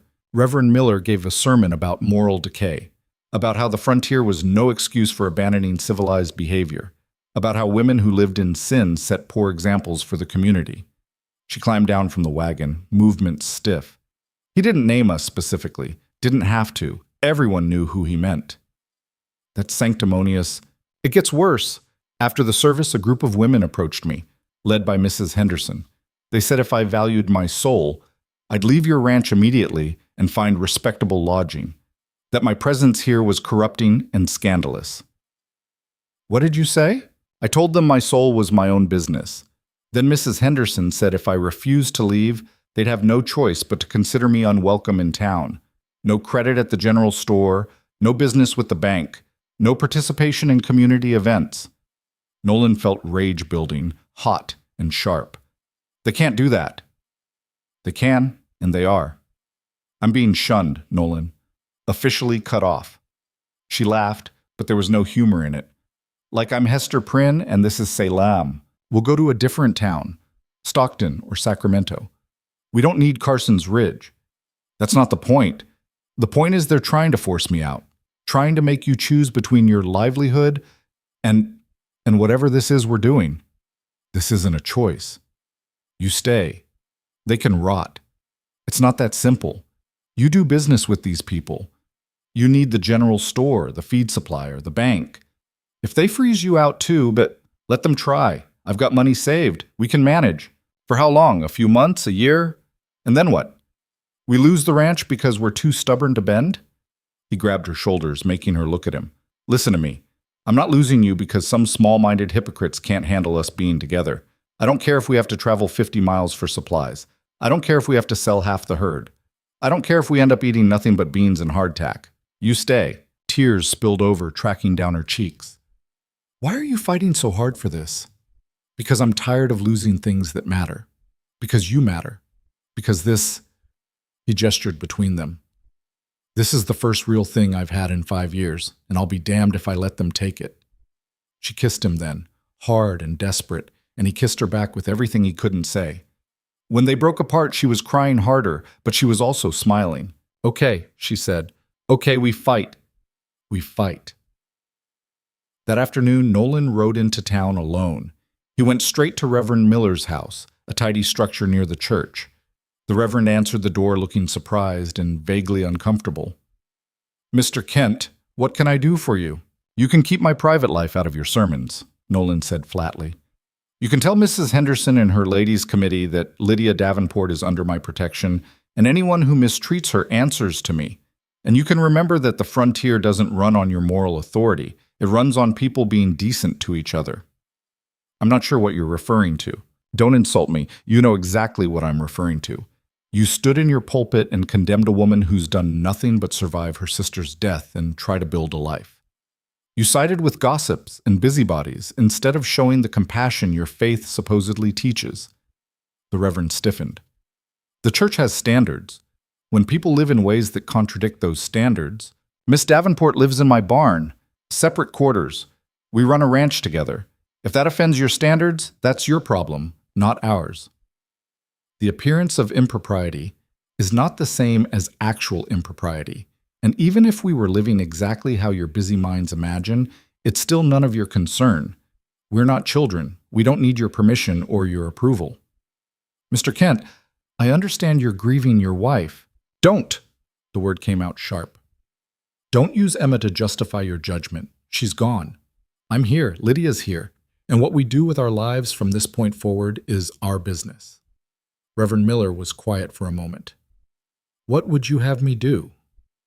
Preach about kindness, about minding your own affairs, about not throwing stones when you live in glass houses, and tell your congregation that Lydia Davenport is to be treated with respect, or they'll answer to me. I can't control what people think." "No, but you can control the platform you give to their worst impulses. Do better, Reverend, or get out of the way." Nolan left before the man could respond, riding back to the ranch with his anger still simmering. It wasn't a complete victory. He couldn't force people to accept them, but at least he'd drawn a line. Word spread quickly. By the next day, Tom reported that the town was divided. Some people thought Nolan was right to defend Lydia. Others thought his outburst proved they were living in sin, and he'd lost his moral compass. "Can't please everyone," Tom said philosophically, "but you please some. That's worth something." The shunning didn't fully materialize. Most merchants were more interested in money than morality, and Nolan's business was too valuable to turn away. But the social freeze continued. Invitations stopped. Friendly greetings became curt nods. Carson's Ridge made clear that while they'd take Nolan's money, they wouldn't embrace his choices. Lydia handled it with more grace than he expected. She stopped going to church, stopped trying to make friends. Instead, she threw herself into the ranch, into making their small corner of the world exactly what they wanted it to be. "Let them have their town," she said one evening. They were sitting on the porch, watching stars emerge. "We've got everything we need right here. You don't miss it? Community? Belonging?" "I never really belonged anywhere. Being an outsider here isn't much different from being an outsider everywhere else." She leaned against him. "Besides, I have you. That's community enough." He kissed the top of her head. "When did you get so wise?" "I've always been wise. You just weren't paying attention." November brought cold winds and talk of early snow. They winterized the ranch, extra hay in the barn, repairs to the roof, firewood stacked high against the house. Working together had become second nature. They moved around each other with easy familiarity, anticipating needs without discussion. One night, after a particularly long day, Nolan found Lydia in the barn. She was sitting in the loft, wrapped in a blanket, staring out the small window at the stars. "Room for one more?" he asked from the ladder.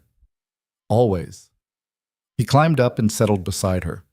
The loft was cold but not uncomfortable, and from here you could see the entire sweep of the valley, dark and vast under the night sky. "I've been thinking," Lydia said after a while, "about what Tom said, about marriage." "Yeah? I don't want to marry you to shut people up." "Okay, but I might want to marry you anyway." He turned to look at her. "Might? It's a big decision. I want to be sure." "Sure of what? That you love me? Sure that we're doing this for the right reasons, that it's not just convenience or loneliness or trying to recreate something that's gone." "Is that what you think this is?" "Sometimes, in my darker moments." She pulled the blanket tighter. "I think about how I'm living in the space Emma left, wearing her clothes, taking her place, and I wonder if you'd even look at me twice if I wasn't her sister, if I didn't remind you of what you lost." "You want the honest truth?" "Always. When you first showed up, yeah, the resemblance hit me hard. But the more time we spent together, the less I saw her and the more I saw you. You're not Emma. You're sharper, funnier, more stubborn. You don't defer to me the way she did. You challenge me, push back, make me think." "That's not always a compliment." "It is for me. Emma and I, we were good together. We fit.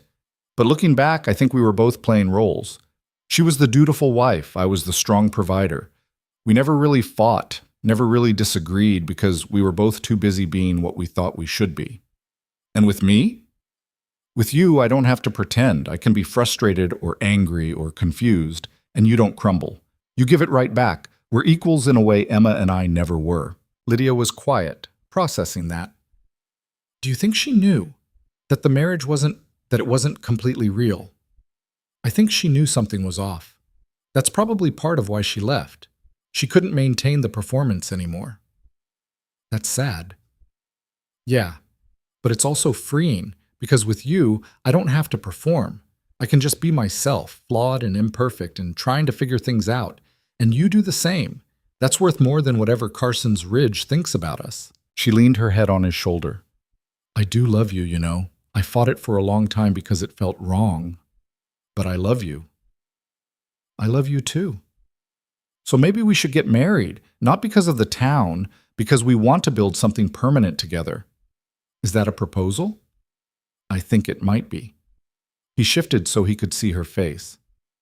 "Lydia Davenport, are you asking me to marry you?" "Yes, but only if you want to. No pressure. We can keep going like we are if—" He kissed her, cutting off the nervous rambling. When he pulled back, he was smiling. "Yes. My answer is yes." "Really? Really? You think I'd let someone who can outwork me, outcook me, and beat me at poker get away?" She laughed, and it sounded like relief. "When should we do it?" "Soon, before winter sets in. We'll go to Sacramento, get married there. No fuss, no crowd, just us." "What about the ranch?" "Tom can watch it for a few days. We'll make a trip of it. Stay in a hotel, eat food someone else cooked, come back married." "That sounds perfect." They sat in the loft until the cold drove them inside, making plans and talking about the future. For the first time since Emma's death, the future felt like something to anticipate instead of endure. They left for Sacramento a week later, telling Tom they had business in the city. He saw through the excuse immediately, but just smiled and wished them well. "About time," was all he said. The trip took 2 days, traveling by stage once they reached the main road. Sacramento had grown since Nolan last visited. Streets busier, buildings taller. They found a small hotel near the river and took separate rooms to maintain propriety. The next morning, they went to the courthouse. The clerk who processed their license barely looked at them, just took their information and their fee. The ceremony itself was brief. A judge, 2 witnesses pulled from the hall, vows spoken in an office that smelled of paper and ink. "Do you, Nolan Kent, take this woman to be your lawfully wedded wife?" "I do." "Do you, Lydia Davenport, take this man to be your lawfully wedded husband?" "I do." "By the power vested in me by the state of California, I pronounce you husband and wife." And that was it. No music, no flowers, no guests. Just 2 people choosing each other in a plain room far from the judgment of Carson's Ridge. Afterward, they walked along the river, Lydia's hand in his. She wore a simple blue dress she'd bought for the occasion, and Nolan wore his best shirt and jacket. They looked like any other married couple, unremarkable and ordinary. "How do you feel?" he asked. "Married, strange, good." She squeezed his hand. How about you? Same, though it doesn't feel that different from yesterday. Should it? I don't know. Emma and I had a big wedding, church full of people, reception that lasted hours. This was better? He considered. Different, but yeah, maybe better, more honest. They had dinner at a restaurant overlooking the river, toasting with wine and talking about everything and nothing. When they returned to the hotel, they stood in the hallway between their two rooms. So, Lydia said, suddenly nervous, we're married now. We are. Which means, we could. She gestured vaguely toward his room. We could, but we don't have to. I want to, I think. She laughed shakily. I'm terrified. Of what? Of not being good enough. Of you comparing me to her. Of disappointing you. He pulled her close. You could never disappoint me. And I'm not comparing you to anyone. This is us. New, no history, no expectations, just us figuring it out together. Promise? Promise. She kissed him, and he kissed her back, and they fumbled with keys and doors until they were in his room, nervous and eager and completely themselves. What happened next was awkward and tender and real, two people learning each other without pretense. It wasn't perfect. They laughed at wrong moments, bumped into furniture, had to stop and start. But it was theirs, and that made it right. Afterward, lying tangled together in the dark, Lydia said, yeah. We should probably practice, get better at it. Probably. She was quiet for a moment. Nolan? Thank you. For what? For choosing me. For fighting for this. For making me believe I deserve to be happy. He kissed her forehead. Thank you for showing up at my gate. For staying. For being exactly who you are. They fell asleep like that. Two people who'd found each other in grief and built something new from the ruins of the past. They stayed in Sacramento for 3 more days, exploring the city and enjoying being anonymous. No one knew their story here. No one cared that they were widow and sister-in-law, that their marriage was scandalous by frontier standards. They were just another couple, young and hopeful and in love. On the last day, they visited a jeweler. Nolan bought Lydia a simple gold band, all they could afford, and she wore it with more pride than if it had been encrusted with diamonds. I'll get you something nicer someday, he promised. I don't want nicer. I want this. From you. Now. The trip back to the ranch felt shorter, both of them eager to start their new life. When they arrived, Tom was waiting with a knowing smile. How was your business in Sacramento? Productive, Nolan said, helping Lydia down from the wagon. I'm sure it was. Tom's eyes went to Lydia's ring finger, and his smile widened. Congratulations, Mrs. Kent. Lydia blushed but didn't correct him. Thank you, Tom.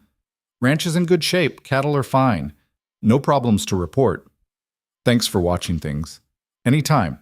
And if you need any help explaining things to folks in town, we'll manage, Nolan said. But I appreciate the offer. Tom tipped his hat and left them to settle in. Inside the house, Lydia looked around with new eyes. This is different now, she said. Before, I was a guest. Now this is my home. It's been your home for months. No, before I was just occupying space. Now I belong here. We both do. She was right. Something fundamental had shifted. This wasn't Nolan's ranch that Lydia helped with. It was their ranch, their home, their life together. That night, Lydia moved her things from the barn to the bedroom. Not many things. She'd arrived with almost nothing and hadn't accumulated much, but the act itself felt significant. She hung her dresses next to his shirts, placed her brush on the dresser beside his shaving kit, claimed her side of the bed. Feels permanent now, she said, looking at their belongings mixed together. It is permanent. Until death do us part and all that. Until death do us part. She turned to face him. I'm going to hold you to that, you know. Can't change your mind in 20 years and decide you made a mistake. 20 years from now, I'll probably be too old and stubborn to change my mind about anything. Good. Then we'll be stubborn together. They went to bed as husband and wife, as partners, as two people who'd chosen each other despite everything working against them. Outside, the frontier stretched dark and endless. But inside, in their small house with its fresh paint and solid walls, They'd built something that might just withstand whatever came next. News of their marriage reached Carson's Ridge within days. Tom hadn't spread it. He was too loyal for that. But small towns had their ways. The hotel clerk in Sacramento had a cousin in Carson's Ridge. The stage driver mentioned seeing them together. By the time Nolan and Lydia made their next supply run, everyone knew. The reaction was exactly what they'd expected, only louder. Mrs. Henderson stood outside the general store with her arms crossed, blocking the entrance like a sentinel. "I won't have that woman in my establishment." Nolan kept his voice level. "Then I'll take my business elsewhere." "There is nowhere else within 20 miles. "Then I'll ride 30 miles. "Your choice, Mrs. Henderson. Sell me supplies or lose the money." She wavered. Business was business, even for morally outraged shopkeepers. Finally, she stepped aside with a disgusted huff. "Make it quick. And don't expect pleasantries." Inside, other customers stared. Some whispered behind their hands. One woman, younger, with kind eyes, smiled at Lydia before her mother yanked her away. Lydia kept her head high, selecting what they needed with deliberate calm. Nolan watched her move through the store with quiet pride. She refused to be small, refused to apologize for existing. At the counter, Mrs. Henderson tallied their purchases in silence. When Nolan paid, she shoved the change across without touching his hand. "Congratulations on your marriage," she said, each word dripping acid. "I'm sure your late wife would be thrilled." Lydia's hand tightened on Nolan's arm, but before he could respond, she spoke. "Emma would want her husband to be happy. She said as much in her letters. Maybe you should concern yourself with your own life instead of judging ours." Mrs. Henderson's face went red. "How dare you?" "How dare I what? Tell the truth? Live my life? Marry a man who chose me freely?" Lydia leaned forward slightly. "You don't know anything about what Emma wanted or what she'd think. You're just using her memory as an excuse for your small-mindedness." They left before Mrs. Henderson could sputter a response.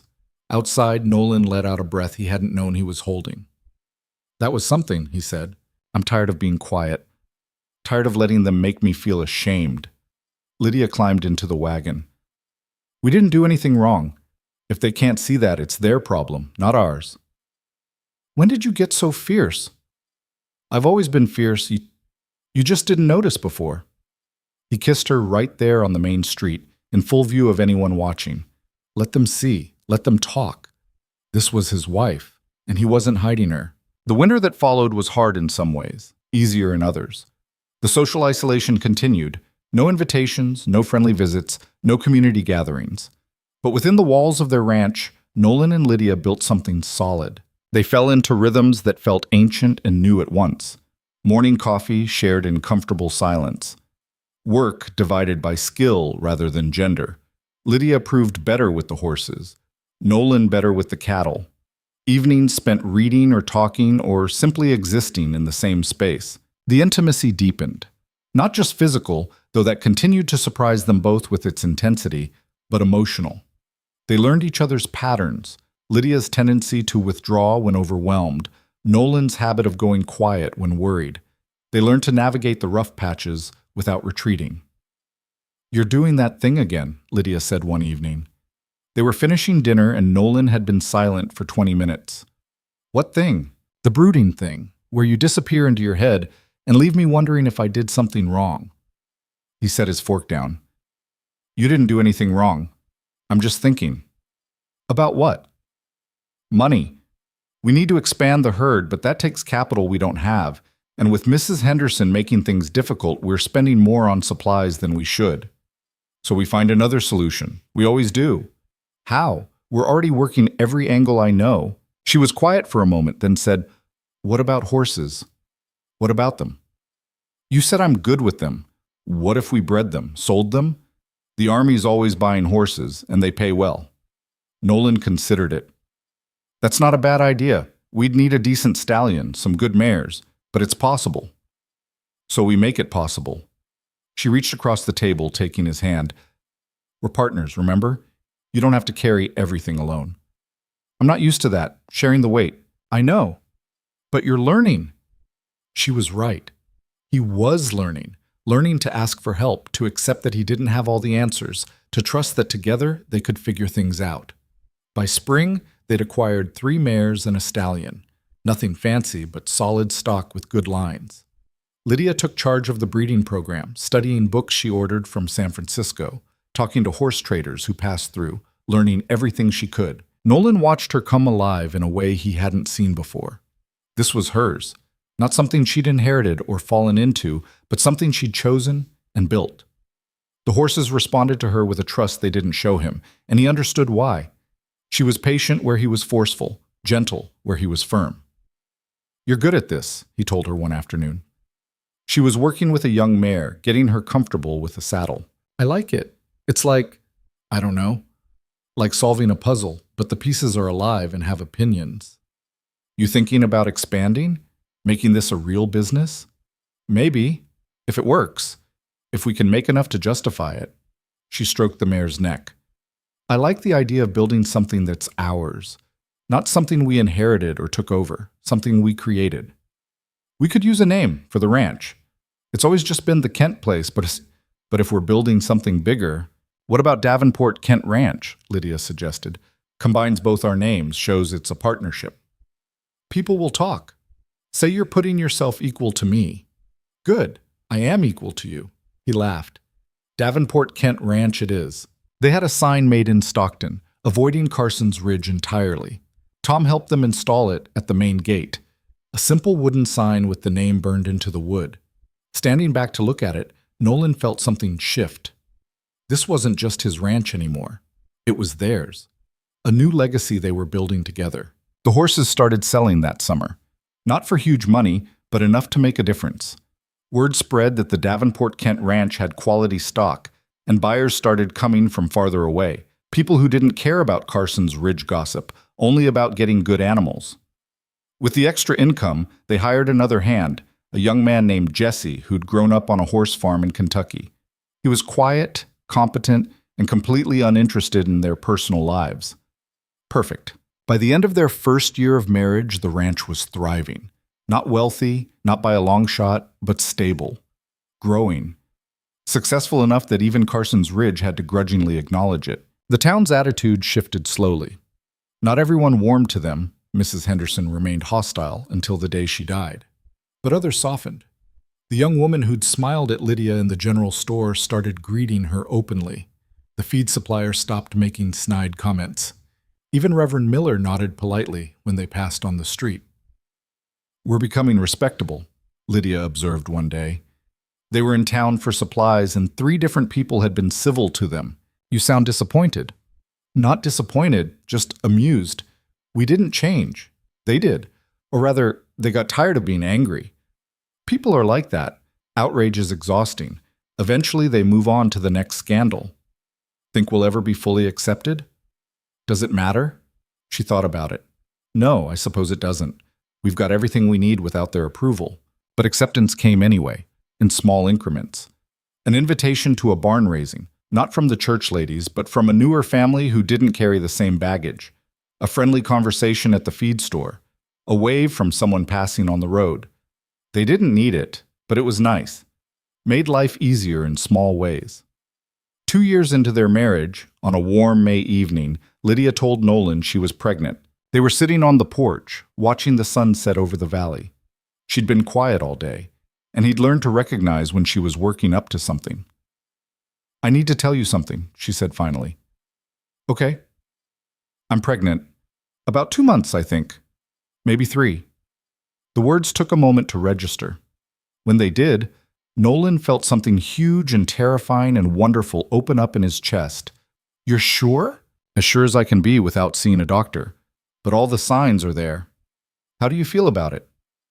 "Scared, excited, terrified, happy." She looked at him. "How do you feel?" "All of those things.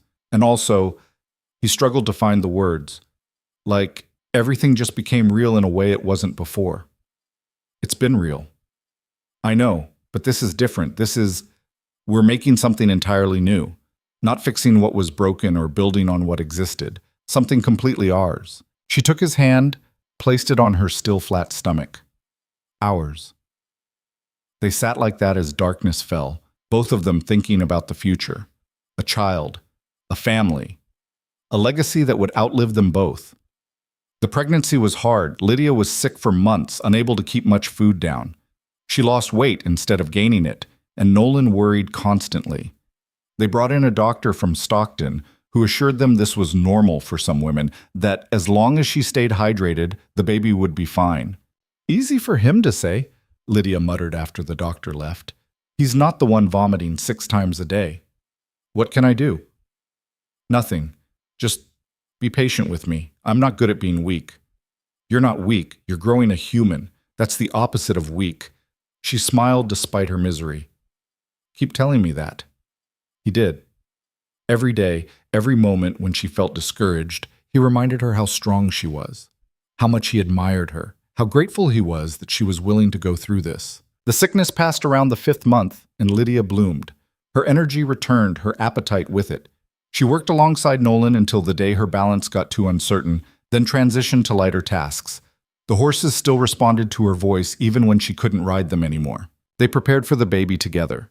Nolan built a cradle from oak, taking his time to get it perfect.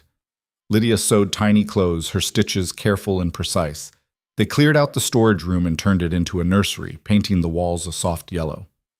Boy or girl? Lydia asked one night. She was nearly 8 months along, uncomfortable and eager for the pregnancy to end.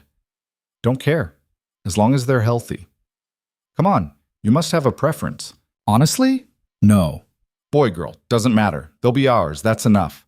She shifted, trying to find a comfortable position. I hope they have your steadiness, your calm. I hope they have your fire, your refusal to back down. So a stubborn, calm child who's on fire, that sounds problematic. He laughed. We'll figure it out, same as everything else. The baby came on a February morning earlier than expected, but not dangerously so. Tom rode for the doctor while Nolan stayed with Lydia, holding her hand through contractions that seemed to last forever. This is terrible, she gasped between pains. Why does anyone do this more than once? I don't know, but you're doing great. I'm not. I'm dying. Tell the baby I tried. You're not dying. You're just dramatic. She would have hit him if another contraction hadn't taken her breath away. The doctor arrived 2 hours later, calm and professional. He examined Lydia, nodded approvingly, and told Nolan to wait outside. I'm not leaving her. Mr. Kent, I'm staying. She's my wife. I stay. Lydia, exhausted and sweating, managed a weak smile. Let him stay. He's too stubborn to listen anyway. The doctor sighed but didn't argue. What followed was hours of pain and effort and fear. Lydia was strong, but childbirth didn't care about strength. Nolan felt helpless, able to do nothing but hold her hand and offer water and tell her she could do this. Finally, as the sun was setting, a thin wail filled the room. It's a girl, the doctor announced, holding up a tiny red-faced baby. Nolan stared at his daughter, and felt something fundamental shift in his understanding of the world. This small, squalling thing was his, theirs, a person who hadn't existed before and now did, carrying pieces of both of them forward into the future. The doctor cleaned the baby and handed her to Lydia, who cradled her with a mixture of exhaustion and wonder. She's perfect, Lydia whispered. She's wrinkly. All babies are wrinkly. She's still perfect. Lydia looked up at him. What should we name her? They discussed names but never settled on one. Now, looking at his daughter's face, Nolan knew. Grace, for what we've been given, for what we didn't deserve but got anyway. Grace Kent. Lydia tested the name. I like it. Grace Davenport Kent, he corrected. Your name matters too. Lydia's eyes filled with tears. Grace Davenport Kent, yes, that's perfect. The baby, Grace, became the center of their world. She was demanding and loud and completely helpless, and they loved her with a ferocity that surprised them both. Nolan, who'd never held a baby before, learned to change diapers and warm bottles and rock a screaming infant at 3 a.m. Lydia, exhausted from feeding and lack of sleep, learned to accept help instead of trying to do everything herself. I thought I'd be better at this, she said one particularly rough night. Grace had been crying for 2 hours, refusing to settle. You're doing fine. I'm not. I'm terrible. She won't stop crying. Because she's a baby. That's what they do. It's not your fault. Feels like my fault. He took Grace from her arms. Go sleep. I've got her for a while. You need sleep too. I'll sleep when she does. Go. Lydia went, too tired to argue. Nolan walked the floor with Grace, singing songs he half remembered from childhood. Eventually, she quieted, her small body relaxing against his chest. Looking down at her, he thought about Emma. Wondered what she'd think of all this. Would she be happy that he'd found Lydia? That they'd created this new life together? Or would she feel betrayed, replaced? He'd never know. But standing in the dark house with his daughter sleeping against his shoulder, he chose to believe she'd be happy. That somewhere, somehow she knew he was okay. That the life she'd given up so he could move forward had led to this. A family, a future, a legacy of love instead of loss. Grace grew quickly, as babies do. By her first birthday, she was walking and babbling and getting into everything. The ranch became child-proofed. Gates on the stairs, dangerous tools moved out of reach, constant vigilance to keep her from wandering toward the horses or the creek. Lydia managed it all while still helping run the ranch. She was tired constantly, stretched thin between motherhood and work, but she never complained. Just adapted, finding ways to make it work. You need more help, Nolan told her. They just finished another long day, and she looked exhausted. We can't afford more help. We can't afford you collapsing either. Let me hire someone for the house. Someone to help with Grace and the cooking and the cleaning. I can handle it. I know you can, but you shouldn't have to handle it alone. She was quiet for a moment. All right, but someone young, someone who needs the work, not some Carson's Ridge busybody looking for gossip. They found Mary Chen, a young woman whose family had come from China to work the railroads. She was 19, quiet, hardworking, and completely uninterested in the Kent scandalous history. She needed the money. They needed the help. It was a perfect arrangement. With Mary's assistance, Lydia could breathe again, could spend time with Grace without guilt, could work with the horses without worrying about who was watching the baby, could sleep through the night knowing someone else was handling the 3 a.m. feedings. This was a good idea, she admitted one evening. I was too stubborn to see it, but you were right. Don't tell Tom. He's got a running bet on how long it takes you to admit I'm right about something. How much? $5 says you never do. Then he's about to lose $5. The ranch continued to grow. The horse breeding program became their primary income, supplemented by cattle and crops. They bought adjacent land when it became available, expanding their holdings, built a proper stable for the horses, hired more hands, invested in better stock. Carson's Ridge, unable to ignore their success, finally gave up being hostile. When Grace was 2, the Reverend Miller's wife actually smiled at Lydia in the general store. Mrs. Henderson was long dead, her daughter running the store now with considerably more sense. We're boring now, Lydia observed. Remember when we were the scandal?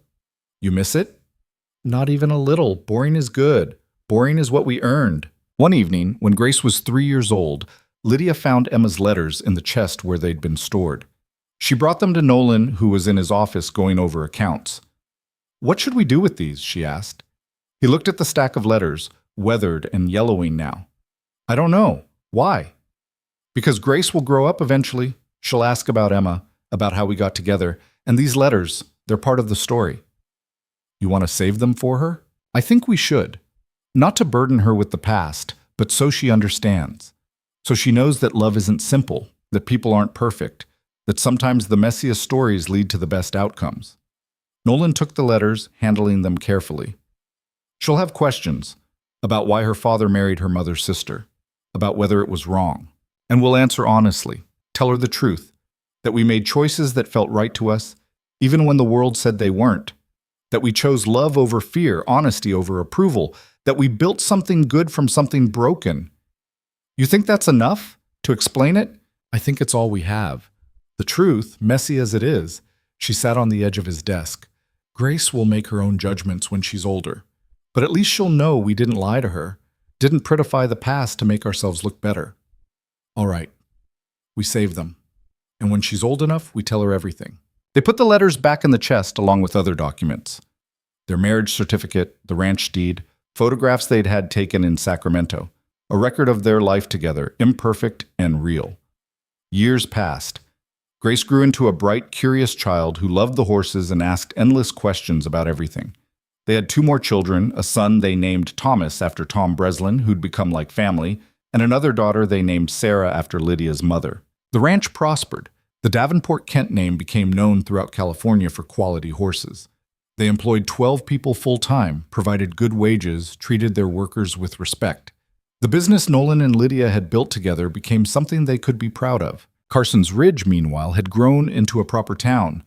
The railroad had come through, bringing new people, new money, new attitudes. The old guard who'd judged Nolan and Lydia so harshly were dying off, replaced by people who didn't care about decade-old scandals. When Grace was 10, she finally asked the question they'd been waiting for. They were sitting at dinner, the whole family together, when she said, "Mama, why do I look like you but also different?"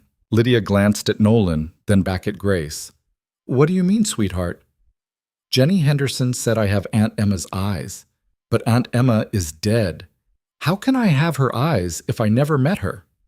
The table went quiet. Thomas, 8 years old, looked confused. Sarah, barely 5, was more interested in her potatoes.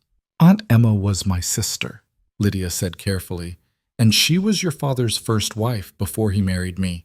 You look like me and I look like Emma, so sometimes people see the resemblance." Grace processed this with the serious concentration she applied to everything. "So you married Papa after Aunt Emma died?" "Yes." "Did you love her, Aunt Emma?" "Very much, and I miss her every day." "Did Papa love her too?" Nolan spoke up.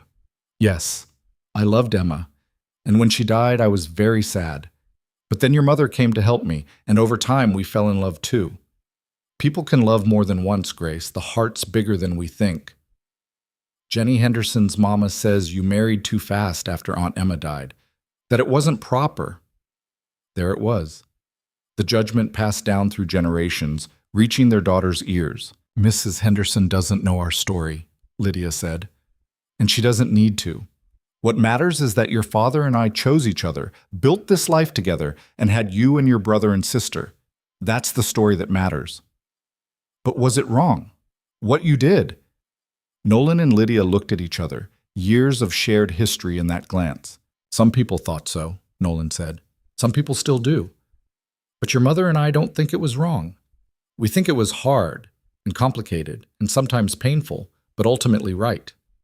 We made choices that felt true to us, even when others disagreed." "That's a lesson worth learning early," Lydia added. "Sometimes doing the right thing means disappointing other people. Sometimes love doesn't follow the rules everyone expects, and that's okay." Grace thought about this, then nodded. "Okay, can I be excused? I promised to help Mary with the horses." "Go ahead." She left, and Thomas followed, leaving Nolan and Lydia alone with Sarah, who was building a fortress out of bread. "That went better than expected," Lydia said. "She'll have more questions." "I know, and we'll answer them. Honestly, like we said. Think she'll judge us? Maybe. When she's older and thinks she knows everything. But hopefully she'll also understand. See that we're not perfect, but we tried our best." Nolan reached across the table, taking Lydia's hand. 15 years of marriage, 3 children, a successful ranch, and he still found comfort in her touch. "No regrets?" he asked. "About us? Never. About how we got here? Sometimes. I wish Emma could have been saved, could have lived, could have found her own happiness. But I can't regret the life we built. That would dishonor everything we've worked for. She'd be proud, I think, of what we made. I hope so." They sat in comfortable silence, Sarah babbling to herself between them. Outside, the ranch hummed with life.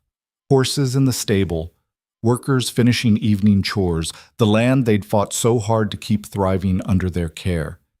This was the legacy they'd built, not perfect, not without pain, but real.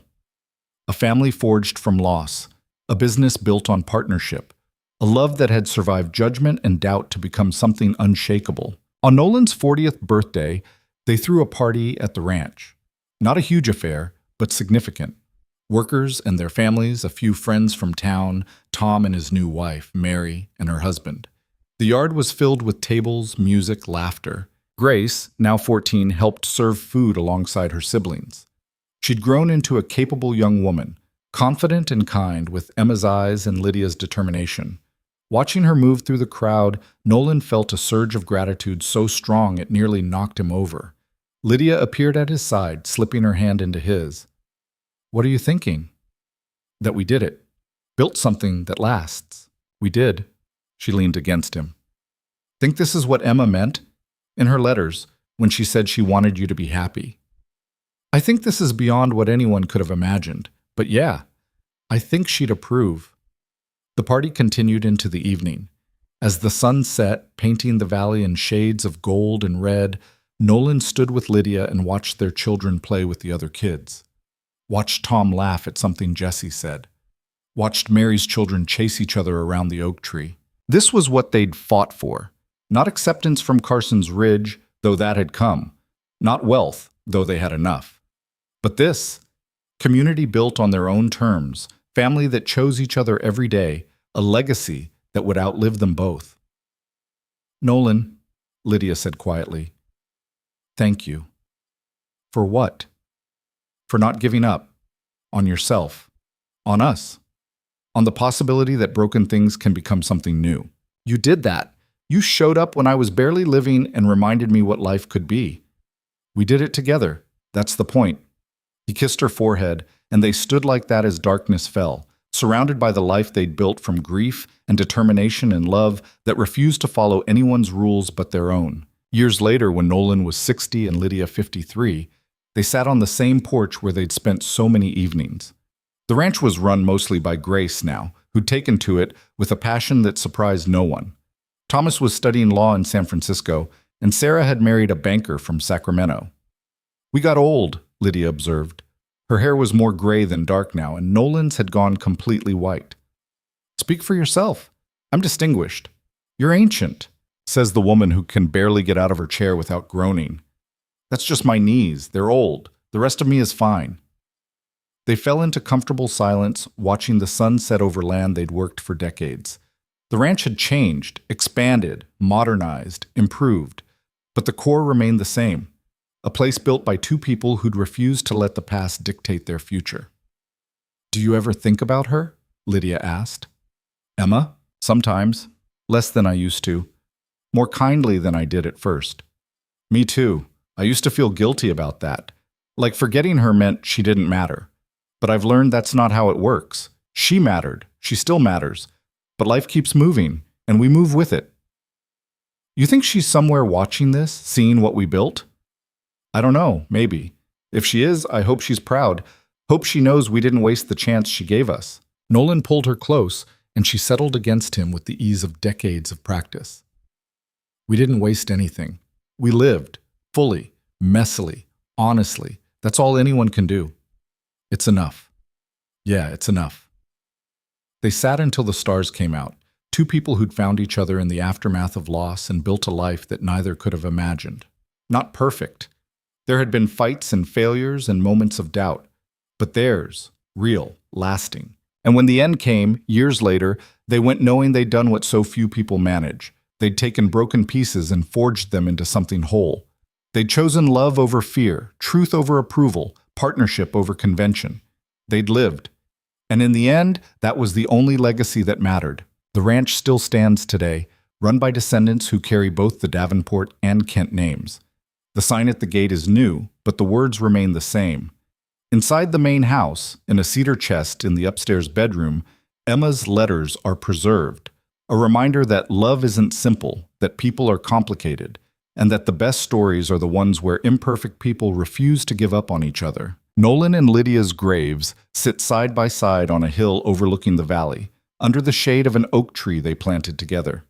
The headstones are simple, bearing only names and dates. But those who know the story understand what they really mark. Not just the end of two lives, but the triumph of people who dared to build something new from the ruins of what came before. That's the lesson they left behind. Not that life is easy, or that love conquers all, or that everything works out perfectly. But that with courage and honesty and the willingness to face judgment, you can forge your own path. You can take the hand life deals you and play it your way. You can choose to live even when the world says you should only survive. And sometimes, if you're very lucky and very brave, that choice leads to something worth having. something that lasts long after you're gone, something like love,